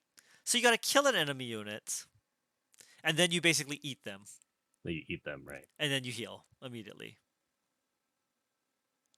Okay, kudos to the guy who placed well with this. I'm just gonna call though that nobody knew what the shit he was doing. That's because I just read this and I barely know what Fair. the shit it's doing. Rippers are there to hide, scoot around the field, giving bubbles of helpful aura. This strat is why I thought of Gene Stealers. Yeah, they need something killy to trigger. I agree. I Right. agree. No, if Gene Stealers were in this list, I think it would have a lot more play. Oof, this one's rough. I think this one might have a high skill ceiling though. I kind of agree with you guys that the finesse of it, like someone who's just really good and really understands this, and it'll help Yeah. if your opponent is caught off guard by just some jank list that you don't know what the shit half the units are doing. But as it is, oof, this is a hard one to play. This is not a beginner friendly army for sure. All right. We gave the stratagems for Invasion Fleet of 5. This is definitely not Crusher Stampede or Unending No, Swarm good of stratagems. Is it even halfway? I don't know. I don't like this one. I don't. Yeah. Are we gonna give it a 4 or we're gonna give it lower? I give it a 4. 4. Okay, we're not like angry at it. It's still very thematic. Yeah. I'll agree It's with you. thematic. It. You can use it. You can play it. Yeah. Yeah, It's very circumstantial. it is. It is. This one has scored a mighty 13 out of 30. This is Wow. the weakest one so far. Oof, this is rough. Strat Tower 4, they're situationally all right. There you go. Stark confers with us on that one. All right, all right. Number 5, the Vanguard Onslaught. This is the one that I think most people are the most hyped for. This is the Lictor one. First things first. The detachment rule is questing tendrils. You can. They are eligible to. Oh, you can fall back and charge. Nice. If you are a Vanguard Invader, you get to advance and charge. So I really like this because the whole army gets something as long as you're a Tyranid, which is fall back and charge. If you're Vanguard Invader, you also get advance and charge. So they're not penalizing you for unlike the previous 3 basically. Oh, also as a secondary detachment rule, you can take Death Leaper as your warlord. Nice. There you go. There you go. Vanguard Onslaught. I don't know. I just like this one. Yeah. Um, is it better than the Enraged Behemoths one? That one took an 8 out of. We gave that one an 8 out of 10. Is it really? Is the Crusher Stampede really an 8 out of 10? I mean, I guess. Take a wound, get +1 to hit, which is really all that matters. Actually, that is pretty good. I'm I gonna mean, the pick that one. charging is pretty much just useful for the early game. Maybe late game, but maybe not. Like, Here's the it, thing that we just mentioned though: Lictors and Gene Stealers are Vanguard I think invaders. Gene Stealers already have advance and charge, Oh, let's take a quick look at that actually. unless they remove that. You're right. That will make a big difference. They did remove that. The Gene Stealer ability is each time a model in this unit makes an attack, you reroll ones. Oh, the Patriarch, I think, gives them advance and charge. The Broodlord, No, the Patriarch. Sorry, the Gene the Stealer cult GSP version. version. Yeah. Ah. So yes. So in order for the Tyranid version to have it, they are going to need to take this specific build.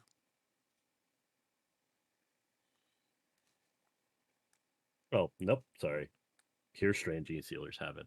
Pure They're Strain better. Gene Stealers. Okay, so we're getting them Yeah, mixed up. That's fair. That's fair. they are better. So basically, the Vanguard Onslaught gives them the buff of the Pure Strains. Right. Okay. Yeah, so it gives them that back. So Yeah. And then on top of that, Lictors can advance and charge or fall back and charge. And then the whole army can just fall back and charge, which is just kind of right. nice. So Carnifexes or Flyrants or whatever. Yeah. Keeps you from getting pinned down. Yeah, in general. I mean, I don't really see anything negative about it because everyone gets No. something. Is it better than Crusher Stampede, or is it the same as Crusher Stampede? I think 7 is probably good. I think it's one worse because One worse. you're really just getting the movement. Okay, that's fair. That's fair. It is not just raw killing power like Right. the Crusher Stampede is. They get +1 to hit, possibly +1 to wound. That's true. +1 More to hit is usually better than though. fallback and charge. That's fair. That is fair. I Well, agree. fallbacking and charge lets you strike first. Fallback and charge does give you strike first. That's true. It's true. But strike first is also not just the raw +1 to hit. Let's be honest. Right. That's fair. I agree with both of you. Stark also agrees that it's a 7, so that's perfectly reasonable. Like the gene sealers, I think you need it. Because they're great on the charge. Okay, I don't know if the regular gene sealers are.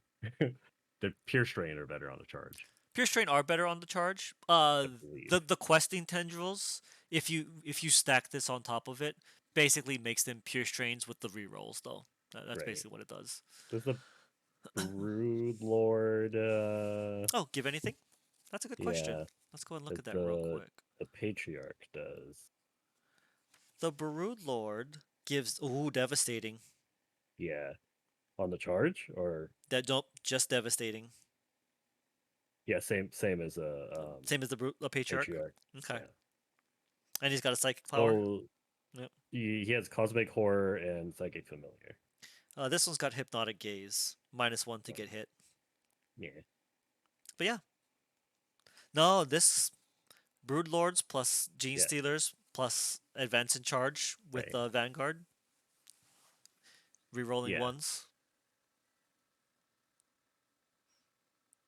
No, if you don't kill the unit, if you charge into a unit and you don't wipe the unit out, on your turn you can fall back and then charge and get the first strike. It's true.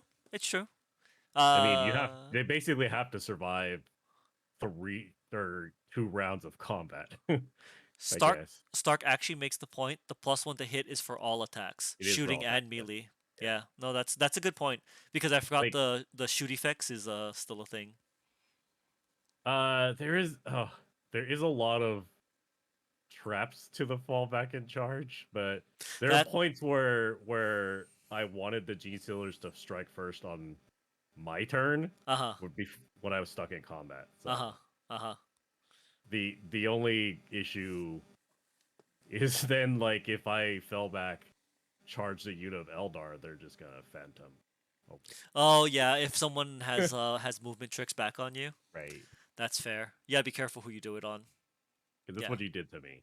Yeah, I Phantasm did. Right. God, So it lets you Phantasm corner is some of those guys, but No, that's a good point. That's a good point. It's not just a automatic like no yeah. brainer thing. I'll say that also about the Crusher Stampede. If you're new, you can probably pilot a Crusher Stampede. Anybody can probably pilot a Crusher Yeah. Stampede. I mean, obviously you can pilot it better if you know what you're doing, but if you're brand new to the game, Right. Crusher Stampede. I I agree. mean, it's a good ability to the units that are gonna get it. Yeah. So Yeah. I think the lictors will benefit from it, and the G Sealers can benefit from it. True. True. True. It's not army wide benefit though. So Yeah. Yeah. I see. Yeah. No, some things will definitely benefit more than right. others. Whereas, yeah, as Stark has mentioned, there's never a time when Yeah. you don't want +1 to hit on anybody. Because it's only the invasion things, right? Vanguard, or whatever. Vanguard Invaders, yeah, Vanguard get the invaders. advance in Right. charge. Well, everyone gets fallback in charge. Only the Vanguard Invaders get advance in Oh, charge. okay. I will generally say that advance in charge is the better of the two, but it's limited Yeah. on who gets that one. Yeah. Oh yeah, the Von Ryans. I forgot the Von Ryans also get this. You're right. Fallback, advance in charge is good. Yeah, I agree. I agree. Oh, no, I agree. I agree. This is probably the second strongest one so far, slightly behind the Crusher Stampede. All right. Enhancements. Hunting Ground. Tyranid model, blah, blah, blah, blah. Bearer is on the battlefield. Each time your opponent sets up a reserves unit Roll 1d6. On a 2 plus, the unit must battle shock. Okay. Okay. I mean, I don't like it because there's a chance of failure. And then Right. there's a second point of failure when they take the battle shock. Right. So, already pretty bad. Chameleonic. The bearer has the stealth ability, which I like a lot. Each time a ranged attack targets the bearer's unit, models in the unit get cover. That's pretty good. Yeah, the stealth ability, basically. They get a stealth ability. Right. Yeah. Good, good. Stalker. Vanguard Invader only. At the start of the battle, select one enemy unit. Each time the bearer makes an attack that targets that enemy unit, +1 to hit and +1 to wound. Okay. So basically, you get a janky version of Oath of Moment, right? That's basically what it is. Start of the Plus one battle, to you hit. pick an enemy unit. It's like No, it's only at the start of the battle. yeah, but then each time the bearer makes an attack against that enemy unit, plus Right. 1 to hit, +1 to. Oh, so If it's you kill just the that, bearer. right. If Yeah, you kill that unit, does it go away? Do you yeah, get to yeah. choose again? No, you don't get to choose again. Yeah, it's a crap. Yeah, yeah, yeah. It'd be great if they got to pick another one also after it was done, but once that unit's gone, it's gone. Chameleonic is for Tyranid Prime in a warrior blob. Ah, that makes sense. I see what you're doing. Last one You here. can Was that you can put it on I think Broodlord. Right? Broodlord and Broodlord. some Gene Stealers? Yep. Yeah. You can put it also in Broodlord and Gene Stealers. Last one is the Neuro Node. Tyranid model. Any Tyranid model. After both players have deployed their armies and determining who has first turn, you can redeploy. Oh ho ho! This one's got the best Nice. of it because you now know who's going first and you can redeploy. I will give it credit. This one gets the what I consider one of the 10 out of 10 enhancements. That's kind of an Yeah. auto include for me because not only do you get to know deployment, you also know if you're going first or not. If you're going first or not. Yeah. So you can even like if you find out you're going first, shove 3 units to the front and just rush people down, or pull units back and hide everyone, or pull them off the table altogether. Uh, yeah, yeah. That's okay. I'll give it that. They've got the neuro node. Good on them for that one. The chameleonic I could see also. The redeploys for the broodlord, absolutely. Yeah, broodlord, shove those gene stealers forward in people's faces. I agree. Do those Gene Stealers have infiltrate and Gene stealers like generic gene stealers, yeah. they have. Let's see. No, no infiltrate. Oh man. I know. I know. The worst versions of the pure strains. I agree. I agree. They pretty much need this detachment to make them You get any of that? You don't playable. get anything? Nope. Nope. Nope. Nope. Reroll ones. The reroll ones. They get scout. No. There it goes. They got Oh, scout. so they Yep. they This scout instead. they scout Okay. 8 inches. Okay. Yep. Because Which I'll take that, I guess.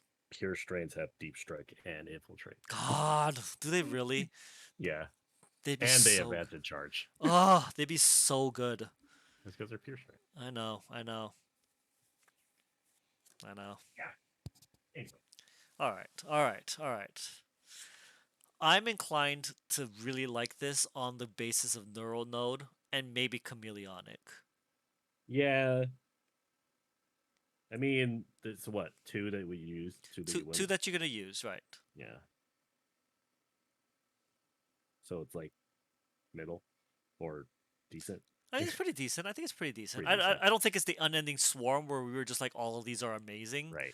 Um, but you're probably gonna pick 2 of them, so I'm inclined to give it like a 7 or an 8, kind of. Yeah. I guess kind of depending on how much you value. I'm gonna lean to the 8 because Neuronode has like the best of the redeploy stratagems because you get to see who's going first before you do your jank. Is 7? Stark is giving it a 7. All right, Salty, what you get to tiebreaker this? Is it a 7 or an 8? 7. 7. All right, fine. I'll give you guys a 7. 7. All right, all right. Lastly, some strats. What they got? Oh, nope, they got the 2 CP one also. Alright, Surprise Assault. Vanguard Invader unit that is not yet shot or fight. Enemy unit must take a battle shock test. Hate it already. Until the end of the phase, each time a model in your unit makes an attack that targets that enemy unit, add 1 to the hit roll. Oh, +1 to hit. If the battle shock was failed, add 1 to the wound. I take that back. That's a little bit better. It's only the Vanguard Invader units, though, that get to use this. +1 to hit, maybe +1 to wound. Next one is Assassin Beast. Vanguard Invader. Fight phase only. You get precision. Eh. Yeah. I don't know, for all the games that we've played so far, I feel like precision is the one that hasn't come up very often. And we run kind of character heavy armies, and I still feel like precision hasn't really like called out to either of us. Next one here, movement phase, seeded broods, 1 Tyranid unit or 2 Vanguard invaders. You can until the end of the phase, for the purpose of setting up the selected units on the battlefield, treat the current battle round as being 1 higher than it actually is. That's not bad. Yeah, so you can kind of reserve a unit a turn sooner than you need to, if you really want to. It's 1 CP. It's an optional one. It's very sneaky.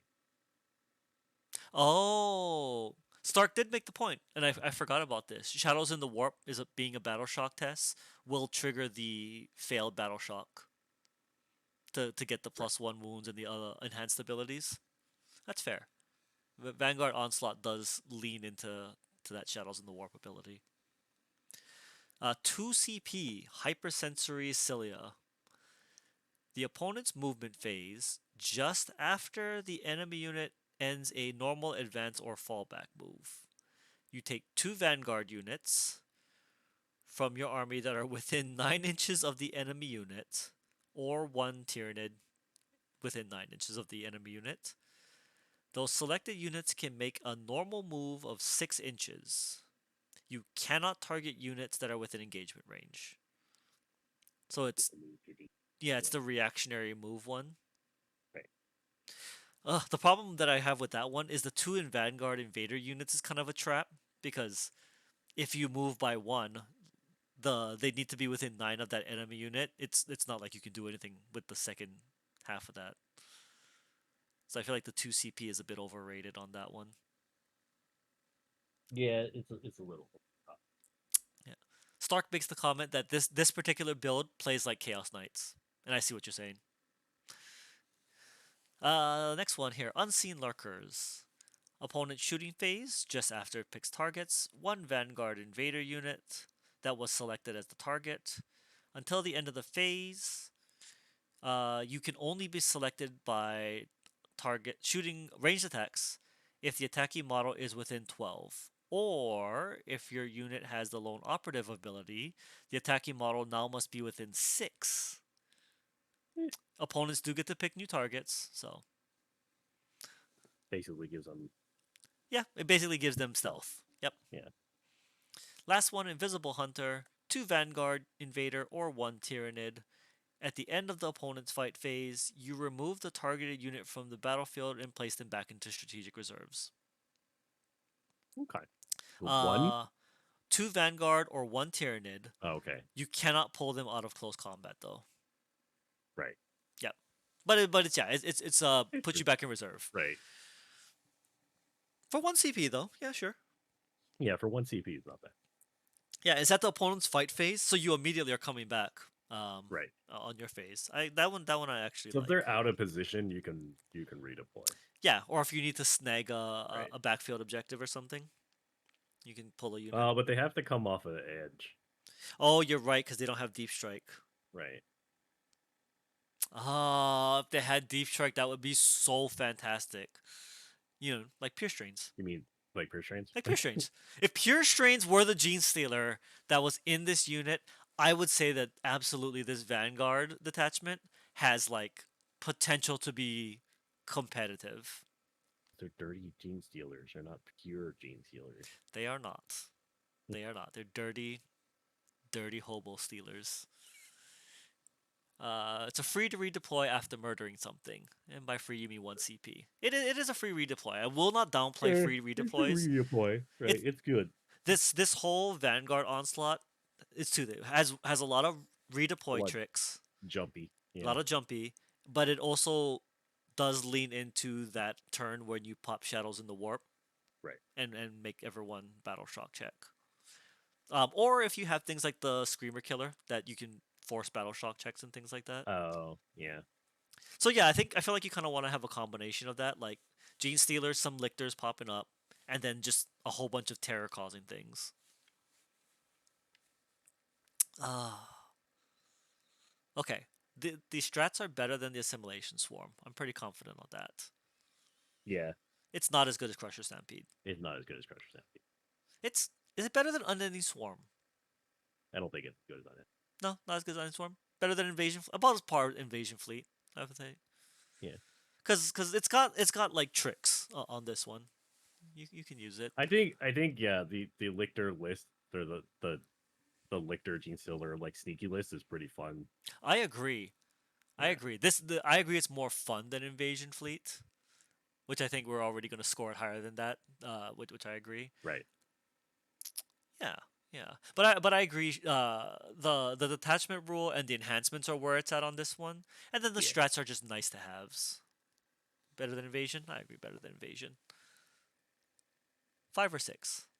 I'm gonna kind of like lean with Stark on this one, and kind of give the strats a 6. 6. Yeah.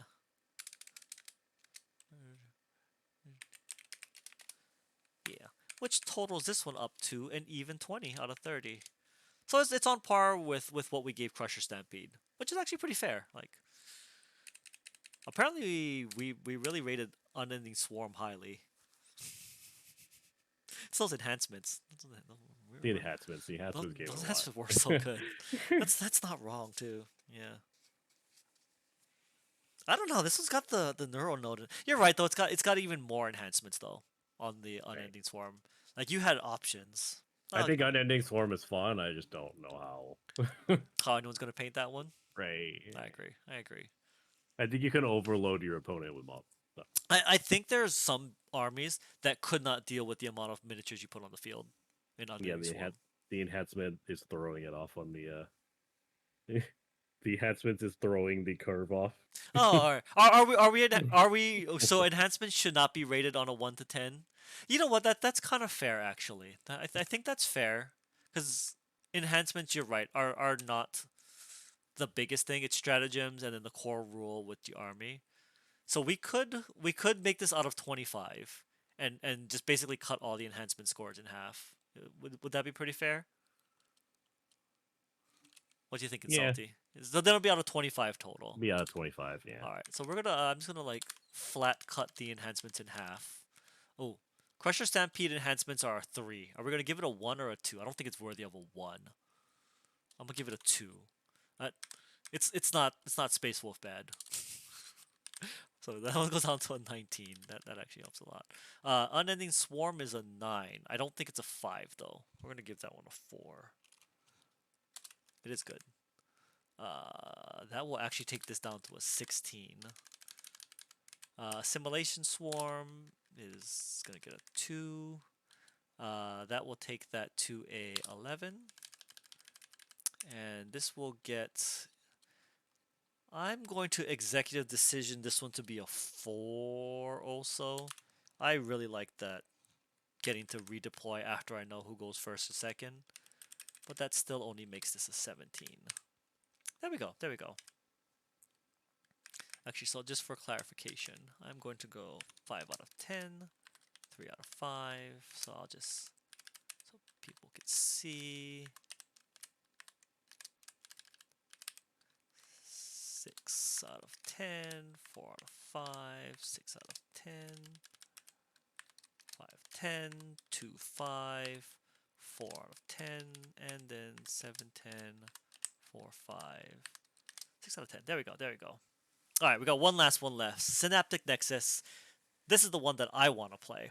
So, I'll see if I still want to play it when we're done with this. Synaptic Imperatives. So, oh, I get the Black Templar thing. So at the start of the battle round, I can select one of the Synaptic Imperatives. It lasts until the end of the battle round. So I get it your turn and my turn.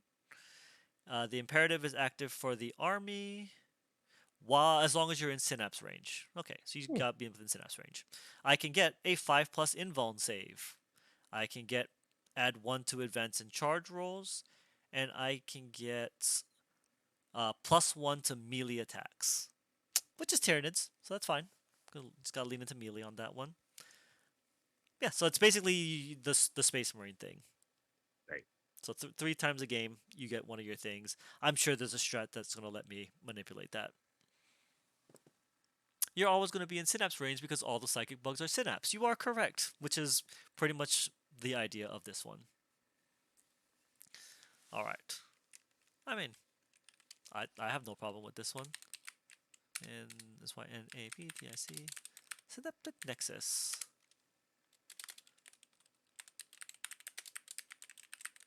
Synaptic Imperatives. I don't know. I like this one. Is it Crusher Swarm good?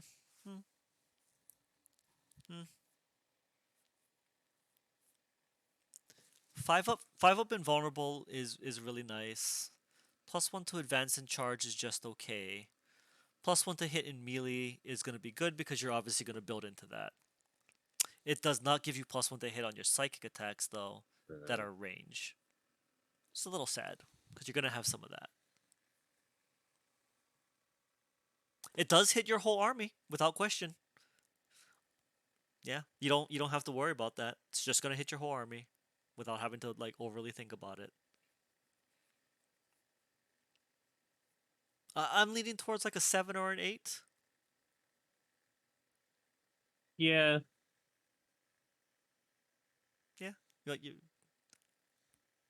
Are you leaning towards the 7 or towards the 8? We'll go with 7. The 7 on that one? Fair. Alright, enhancements. So this is out of 5. Let's see. Tyranid Psyker model. Strengthen AP of psychic weapons by 1. I'm sure like you just slapped that on like what is it called? Right. The brain bug or whatever. Psychostatic disruption. Synapse model only, which is fine.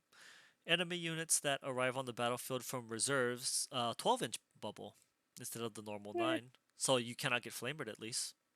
In addition, once per battle during the first or second battle round, when your opponent declares that a unit will arrive on the battlefield from strategic reserves, the bearer can use this enhancement. If it does, roll a d6. On a 4+, that enemy unit does not arrive this turn. Nice. That's actually pretty nice. I know that it's the chance of failure, but the fact that it already gives you the no deep strike bubble, and you might be able to just block out a unit. It's just whenever. It's not within a certain range. Nope, It's you just whenever. It's when a strategic reserve happens. You pop the ability, roll a dice, 4+. It just blocks the unit. That's not bad to like stop someone from deep striking a backup objective. Yeah. I actually like that. Synaptic control. Each time an attack is allocated to the bearer, -1 from the damage characteristic of that attack. Oh, that's just a flat damage reduction. Right. Nice. That's pretty good. I'll take that. And last one is an aura effect. Dirge Heart of Karis. Enemy unit is within 9. Reduce leadership by 1. Okay. It's finally a leadership reduction one. With that said, though, the disruption one, disrupting deep strike, and then the flat damage reduction. Those are pretty good. Those are pretty good. Those are And pretty good. +1 to strengthen AP on a psychic weapon because there's plenty of brain bugs in this thing. Right. I actually like these. These are all pretty solid. These are all pretty solid. I I will lean towards a 4 out of 5. I don't think it has the mythical 5 out of 5 enhancements yet though. I don't think we've seen one of those. I was gonna say a 3, but I guess 3? 3 out of 5? Stark, you gotta want to chime in on this one? -1 leadership combos well with Shadows in the Warp. It does actually. That's finally something that actually helps you in Shadows of the Warp. Area denial and a 4+ to say no to Terminators dropping in on turn 2. That's absolutely correct. That's my thought. I don't need fucking Terminators nuking things in the back line or.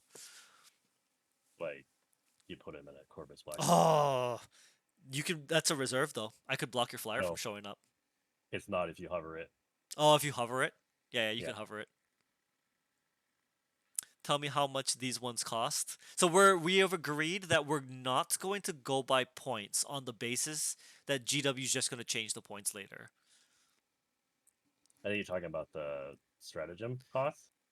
Oh, you want to go over stratagems? We can go over stratagems first too. If you before you Oh, like you're talking about the points for the all the enhancement. points for the enhancements. Okay. Yeah. So Yeah. yeah, we have agreed not to take points into consideration, considering that GW is just going to like change them up later. 3 for enhancements. All right. I'll give you a 3 for enhancements. That's fair. Okay, stratagems. Smothering Shadow. Any phase where an enemy unit fails a battle shock test. 1 synapse from your unit. Roll 6d6. For each 3+, the unit suffers a mortal wound. Ooh, that's actually kind of a nice for 1 CP. Just Yeah. and it's on a 3+. It's not the 4+ that GW usually does. Stark says, "I'm assuming GW is taxing the shit out of this one." That's probably fair, honestly.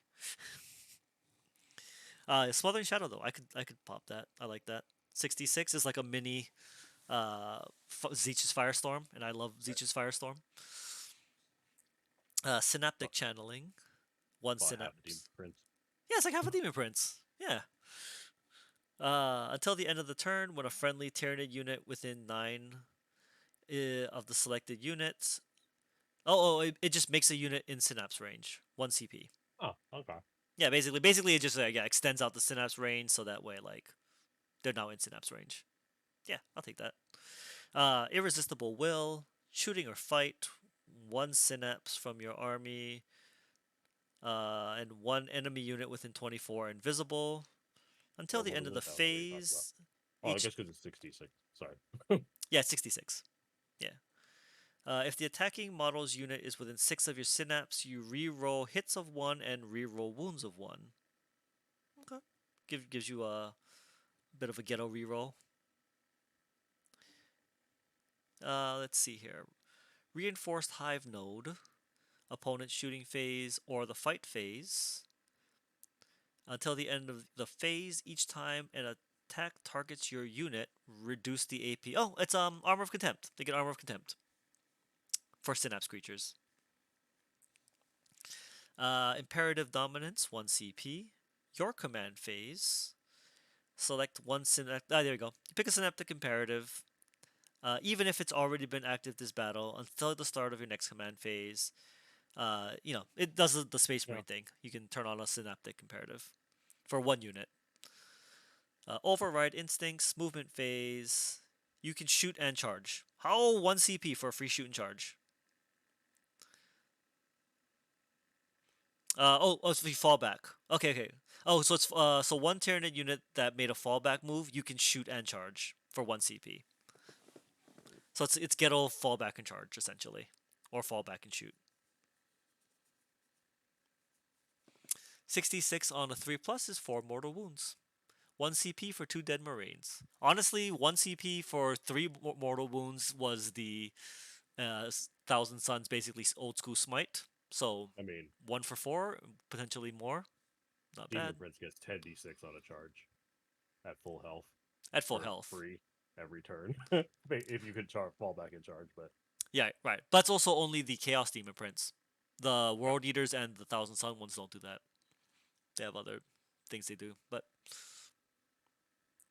I mean, that's also keep in mind the Demon Prince is what 215 points or some nonsense now. It's like that's a struggle for just that ability. This I can hit with any Synapse creature. All right, all right. Again, I like the stratagems. Again, though, I am biased because this is the one that I want to play. I think this should have been the core detachment Yeah, I kind of instead of agree. the Actually, invasion fleet. I kind Yeah, of agree. Yes, because yeah, like Synapse is a core mechanic of Tyranids and what you kind of right. think of with Tyranids. And yeah, I think this is better than Invasion Fleet for sure. That's what I'll say. Yeah. I mean, there's not any of them that I don't think I won't use. Like Armor of Contempt, we know is good. Yeah. The Mortal Wounds is always nice. Yeah, cool. Yeah. Pretty solid. Yeah, it's Pretty solid solid all all around. around. Yeah, yeah. The one thing that I will say, since we've kind of commented this on a few other ones, it doesn't have the blatant synergy of No. Vanguard Onslaught or Unending Swarm in that regard. So I'm like, uh, I am inclined to I think it's more useful than invasion fleet. more useful than Invasion Fleet. Yeah. Well, we gave Invasion Fleet 5. We gave Unending Swarm and Vanguard a 6 out of 10. We gave Crusher Stampede a 9 out of 10. I mean, Crusher Stampede, Mm, I think, has the best synergy by far. mm, Stark, I don't think they're outrageously good, but they do buff what you want to do. Yeah, yeah, right. I agree. That's why I would kind of also lean it to 6. It's the same as Vanguard and Yeah. Unending Swarm, but I'm not offended at it like the Assimilation one or the Invasion Fleet. It doesn't pigeonhole you into taking specific models because they're models you're going to take anyways. So, Yeah, that's the perfect point, right? They're synapse creatures. You're gonna have right. synapse creatures, And your synapse creatures are psychic, so it's not like right? You're not having to like uh fish into like yeah right. some weird unit Was that it like Thousand Suns where you get a bonus to your psychic weapons, but you only have like yeah you only have like one psychic yeah. weapon per unit, right? Right. That the psychic things are psychic monsters that are gonna do psychic monster things. So yeah, I agree. I do agree with you though that yeah, Synaptic Nexus probably should have been the core one that they released. Yeah. Well, I mean, I think it's the more like core way to play NIDS, but I think the evasion fleet is kind of The, it is the weaker of all of them, but it is more of like iconic, I guess. true, especially with the narrative that GW is pushing currently. Right. Yeah. More generic, Uh I guess huh. that's what I'm trying to say. Uh huh. Yeah. Okay. Okay. So here we go. As a quick. Again, like Oh, I feel the index ones are the weaker of all of them. I so think yeah. in all the codexes, the index ones are going to be weak, which is going to be saying a lot I for don't know. someone. Gladius is pretty good. I think Gladius is going to be the weakest That's compared to okay. That's yeah, utter nonsense. If Gladius is the weakest one, yeah. because I would actually argue that Gladius might be better than almost all of these. Gladius is you can switch your situational ability to Yeah. make that situational good, Yeah. but I think that the other ones are always going to work because you like I think there's going to be an assault one, and you're always going to take assault guys.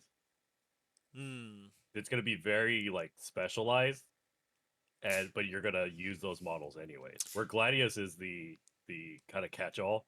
You're doing True. everything, True. but you're doing it all well.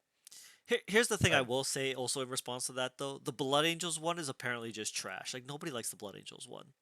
And well, that's the assault one. whatever. But Yeah. but No, but no. I think the Codex is gonna get a specific. like an even better one than the Blood Yeah, Angels. even better than the Blood Oh my Angels. god. Well, here's what I'll say Yeah. also because you are right. The Death Watch one being the shooting one, it is generally considered to be better than the Gladius because it's focused on shooting, and there's a Right. lot of Marine units that just love to shoot things. Right. So I don't think you're wrong on that regard I also. I think Gladius is great if you're playing a like take all like a Like list. that like quite literally the Gladius that Right. combined arms kind of style of game. I I think see. if you're playing a pure one style list like all bikes or whatever, Yeah. How how not s- as good. how salty are Blood Angel players gonna be when Space Marines get some like assault marine list that's just 100 times better than whatever they got? Oh, hilarious. I think I mean, we're getting into predictions on stuff here, but I think the Space Marines are gonna get a like kind of the infiltrator style one with the new Uh-huh. assault marines. You mean like that box that's been sold out that that's conveniently here on No, the no.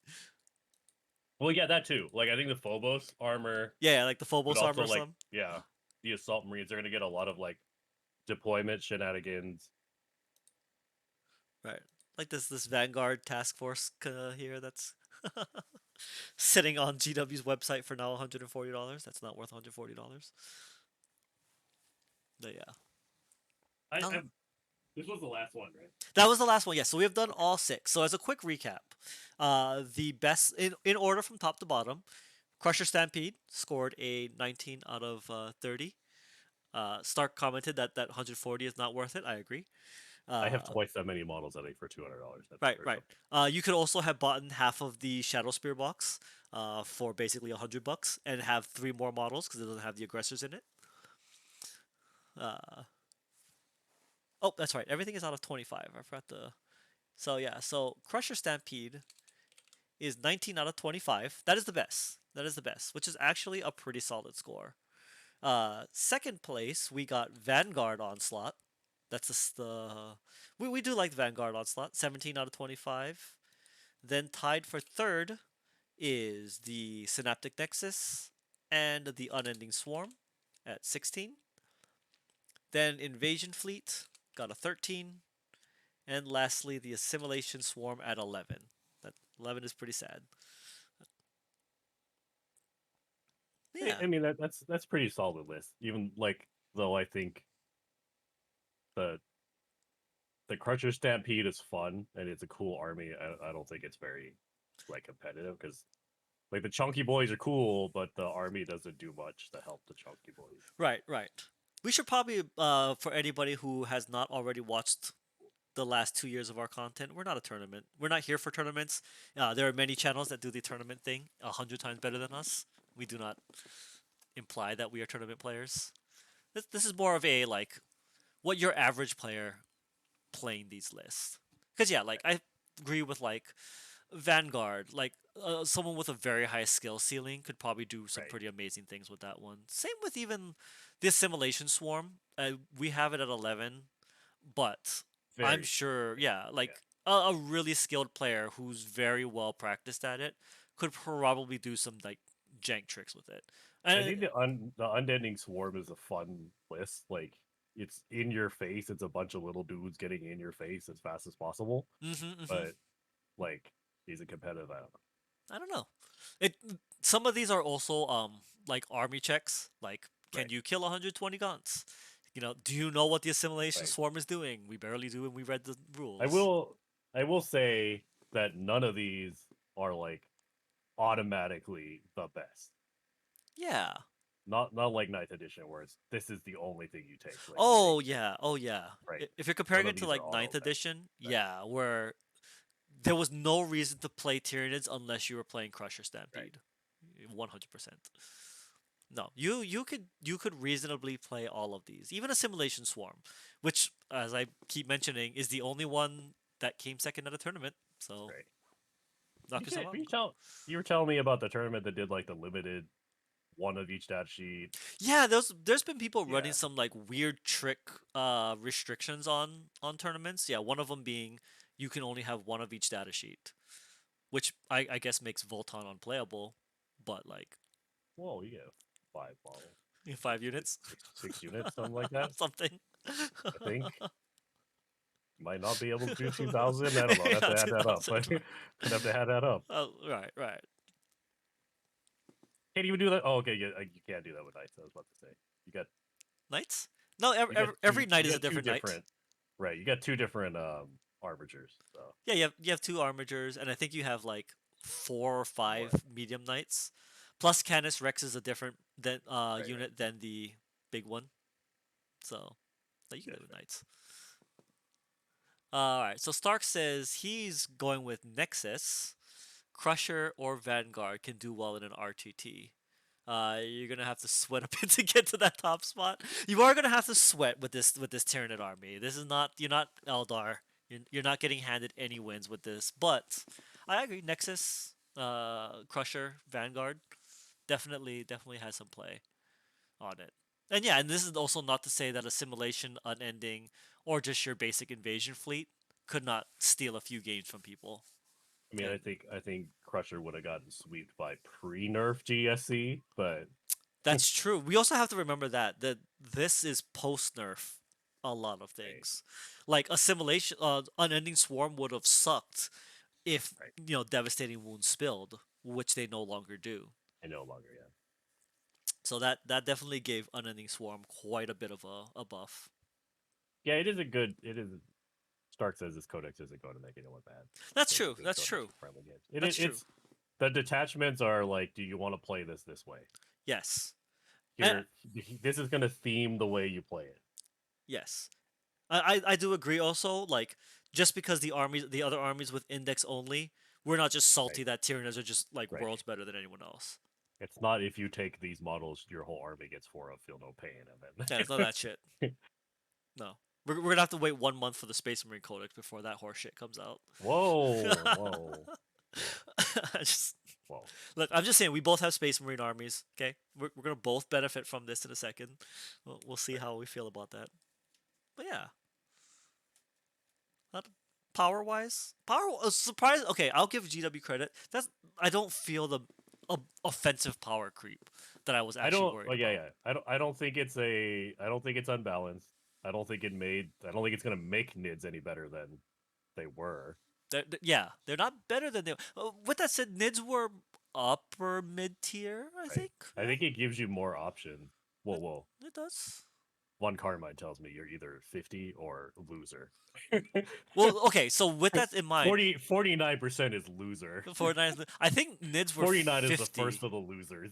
Okay. I think Nids were 50. They were like 50 or 51 pre Right. nerf, and I don't think the One, nerf hit them very hard. Like a lot of their one things weren't Carmine affected by tells that. me if you can't get that 50, you might as well not try. No, I mean, you're not wrong. Like, you're not wrong. Starker concern is that because it's so friendly that Nids are going to be the Necrons of 10th. Okay, that's a valid warning Yeah, because it's the very first because it's the one. very first one. Right. Right. There is a chance that The GW ramp. forgets, yeah, how to make a balanced game. Listen. It's Mechanicus, a Death Guard, Okay, it's true. You can always play like against. Voton coming up. All Yeah, right. you. I mean, you can always play against the Volton and have a good game. I'm just saying. Like we're gonna at least be okay with codexes being powerful for the next like couple of codexes. So It's it's until like Eldar get a new codex that that's yeah, true. That's true. which is the last codex. So yeah, as a quick note, since you brought that up, we're gonna kind of wrap this up here. Obviously, Marines are next. AdMech is after that. Necrons is after that. That's this year. So we're gonna get four this Right, year. that's the end of the year. Right. Obviously, that AdMech, they really need this book. I'm Yeah, curious to see what they get. Necrons, I'm curious. I don't know what's gonna come of Necrons. Next year, at the beginning of the year, we're getting Dark Angels, Orcs, yeah. Custodes, Tau, and Chaos. Dark Angels, everyone knew that Dark, was I mean, yes, yeah. You're gonna get new models too. they are. They're gonna get a Uh, big launch. I'm looking forward to that. Orc is a weird one. Orcs, I don't know what's gonna Um, happen to Orcs. I think Custodes is on there because it's gonna be an easy codex. It's literally like 10 damage. That what I'm curious about is how many different things are the Dark Angels and Custodes gonna get though. Yeah. Well, how many were in this one? Sorry. Six. It's six total. 6? Ooh, I don't think Dark Angels. That's what I'm saying. How are you gonna get six I for don't think Dark they could get Angels? 6. There's only like 3. Yeah, I mean, you could do Dark Yeah. Angels, you could do Raven Wing, you can do Deathwing. Ravenwing. Yeah, Deathwing. Then what? Like, I don't know what else you got after I that. don't know. I Right. don't think you're gonna get 6 for them. No, I don't. Especially since the Dark Angels can technically still take Gladius. I don't know if they can take all of the detachments out of Core Yeah, Codex. they're gonna get new Ravenwing and Deathwing models. That's I for mean, that sure. makes sense. That makes sense. Dark Angels are going to get a refresh Ravenwing Deathwing. Yeah, yeah. Death Guard points make no sense. Morty and the Plague Burst, Death Shroud being cheaper is good. Makes the bad more noticeably bad. Oh, yeah. They just basically made that divide all the more obvious. Well, I mean, they're no Primaris Terminators. They're just Terminators. Yeah, just Terminators. But I'm curious if they're gonna. But Oh, look, they have the they'll Death get the Shroud Terminator. No, Deathwing. not Death Shroud. The Black Knights for the bikes. No, Black Knights are the bikes, right? Oh, okay. They'll have the Deathwing Terminators. Deathwing Terminators. Yeah, I think they're gonna have a upgrade kit. So like a we're gonna get fancy the one. new Assault Terminators, and they're just gonna get an upgrade kit. Hmm.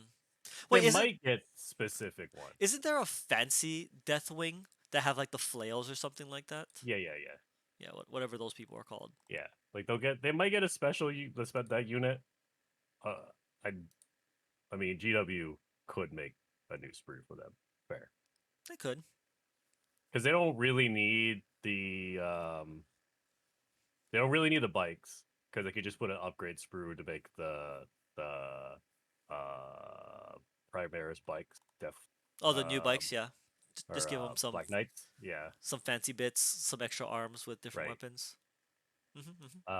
They have the new hover land speeder things, so they're not going to get new land speeders. Pretty much just Terminators. So I see that. Yeah. Oh, it's called Deathwing Knights. That's what they are. Yeah. The fancy ones. So yeah, I would like to see new kits for these. That'd be Tau, nice. yeah. I mean, Tau Tau was there. definitely. That's a good one. No, I I'm think not it's a good mad one. at the It's a list pretty that they're good list. having. Yeah. It's interesting that CSM is on there early. CSM is on here early. This is interesting. Yeah. I do not know how I big wonder of a what shift they're that's gonna going to do be. with that. You're right. Yeah. I don't know.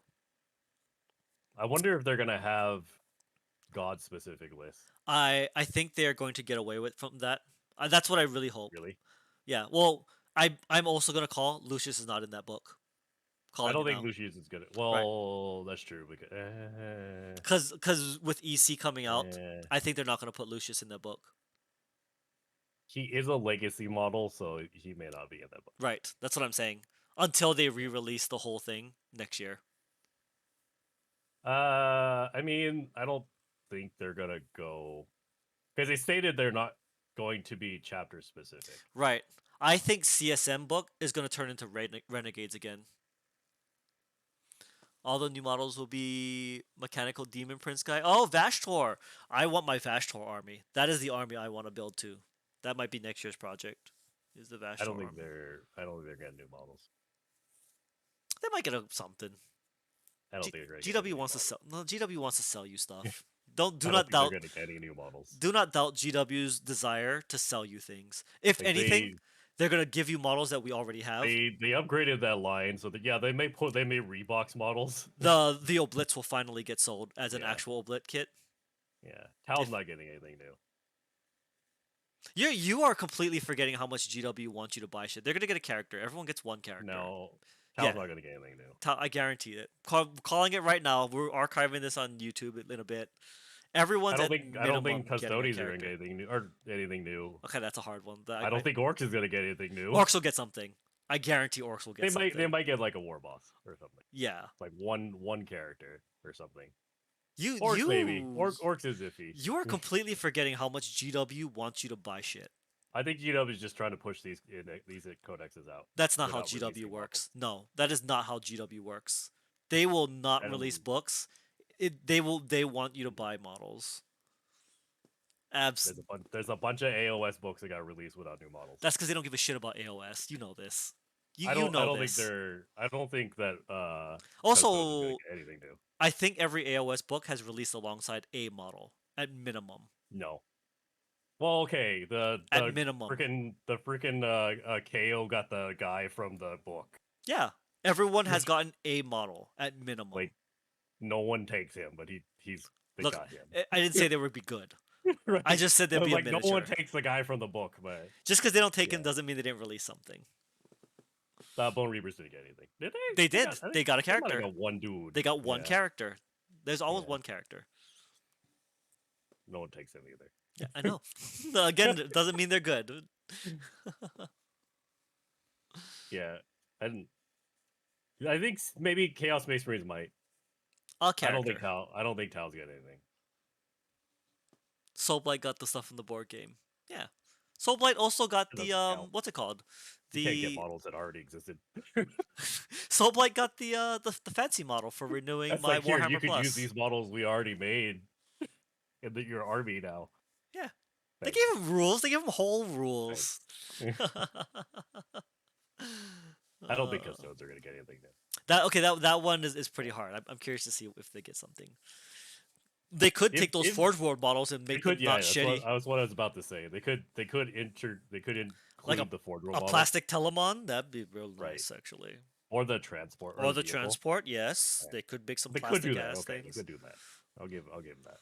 All right, all right. Can Orcs are gonna get some random ass like freaking dude or something. Like orcs are gonna get some random dude like uh, Captain Badrak or something, or oh, they could. They could re-release yeah, Badrak because he's still some he's still. random hero. Sony should get a Henry Cavill model. Like literally, Yeah. they should have a character that's just literally called Henry Cavill. 10 out of 10. He should be amazing, like a Primarch. They should get a unit of guys that don't wear armor. Oh, I also want I want the The buff toads. the buff toads. You I need the want the buff buff toads. toadies. That's correct. That's correct. They should only have feel no pain. Right. They should be like the orc, the Iron Jaw models that don't wear armor, and then yeah. See, There you go. There you go. there you go. There you Or go. just at least not top armor. They can have like boots and Yeah. They can wear boots. right Yeah, and a helmet. Boots and a helmet. That's it. right. Right. Bring back the the orc biker who drove through the Titan's face. They should bring back that guy. They should bring back Doom Rider for freaking chaos, and then the two of them can go race each other. Oh, he's a no. They can't. He's not an Emperor's children. He's busy racing. What's his name? What, the No, Khan? he's not. He's not Emperor's children. He's busy racing the Khan though. No. Him, the orc guy who drove through the Titan, and the Khan should need to have a box. It's the biker boys. Right. There you go. They pretty much replaced Wazdaka with War Boss on Trike. Yeah. I like the War Boss and Trike. I'm telling you, they're just gonna have some random ass like character. Will be. I'm hoping for Badrak, honestly. Badrak should get a thing back. Yeah. The Biker Triumvirate? Yes, I want the Biker Triumvirate. Just saying. We're never gonna see a Doom Rider. Well, We're never seeing a Doom Rider. GW, if you watch this channel, this is all we ask for. Doom Rider is so obscure. We're never gonna see a Doom Rider. That's not all we ask for. We ask for a lot on this channel. I'm not gonna lie. Yeah. But one of the things is Doom. This video, we're just asking for Doom Rider. It's just for Doom Rider. We've been asking for Doom Rider forever. That's true. We have been asking for Doom We're Rider. not see a Doom Rider. All right. That's a 3-hour stream. This is a long video. This is going up on YouTube afterwards. So if you're catching this on the YouTubes and you appreciate us reviewing this book, first of all, if you're a Space Wolf player, I gotta throw it in at least once. When we get to the space, we should just review the Space Wolf Detachment, and it's gonna be all ones because you can go to hell, Space Wolves. In fact, we should. Whoa! The main one's gonna be a 10. The Gladius. No, the main Space Wolf Detachment, the current one is going to be a 10. Everything else is going to be a 1 because it's not like playing Space Wolf. The Saga one is a 10. Oh, I see. It's the true spirit of of Space Space Wolves. Wolves. Okay. Everything else is lower because it's not the true spirit. You know, we're remembering this. We're gonna review the Space Marine detachments before the book comes out, because otherwise it'll be a real long video as we do both. Just so we can have one more video where we shit talk the Space Wolf players, because they were so angry that we said that their detachment sucks, and universally every channel that I've ever watched has verified that they suck, and I feel validated, and I'll rub it in their face till the end of YouTube time.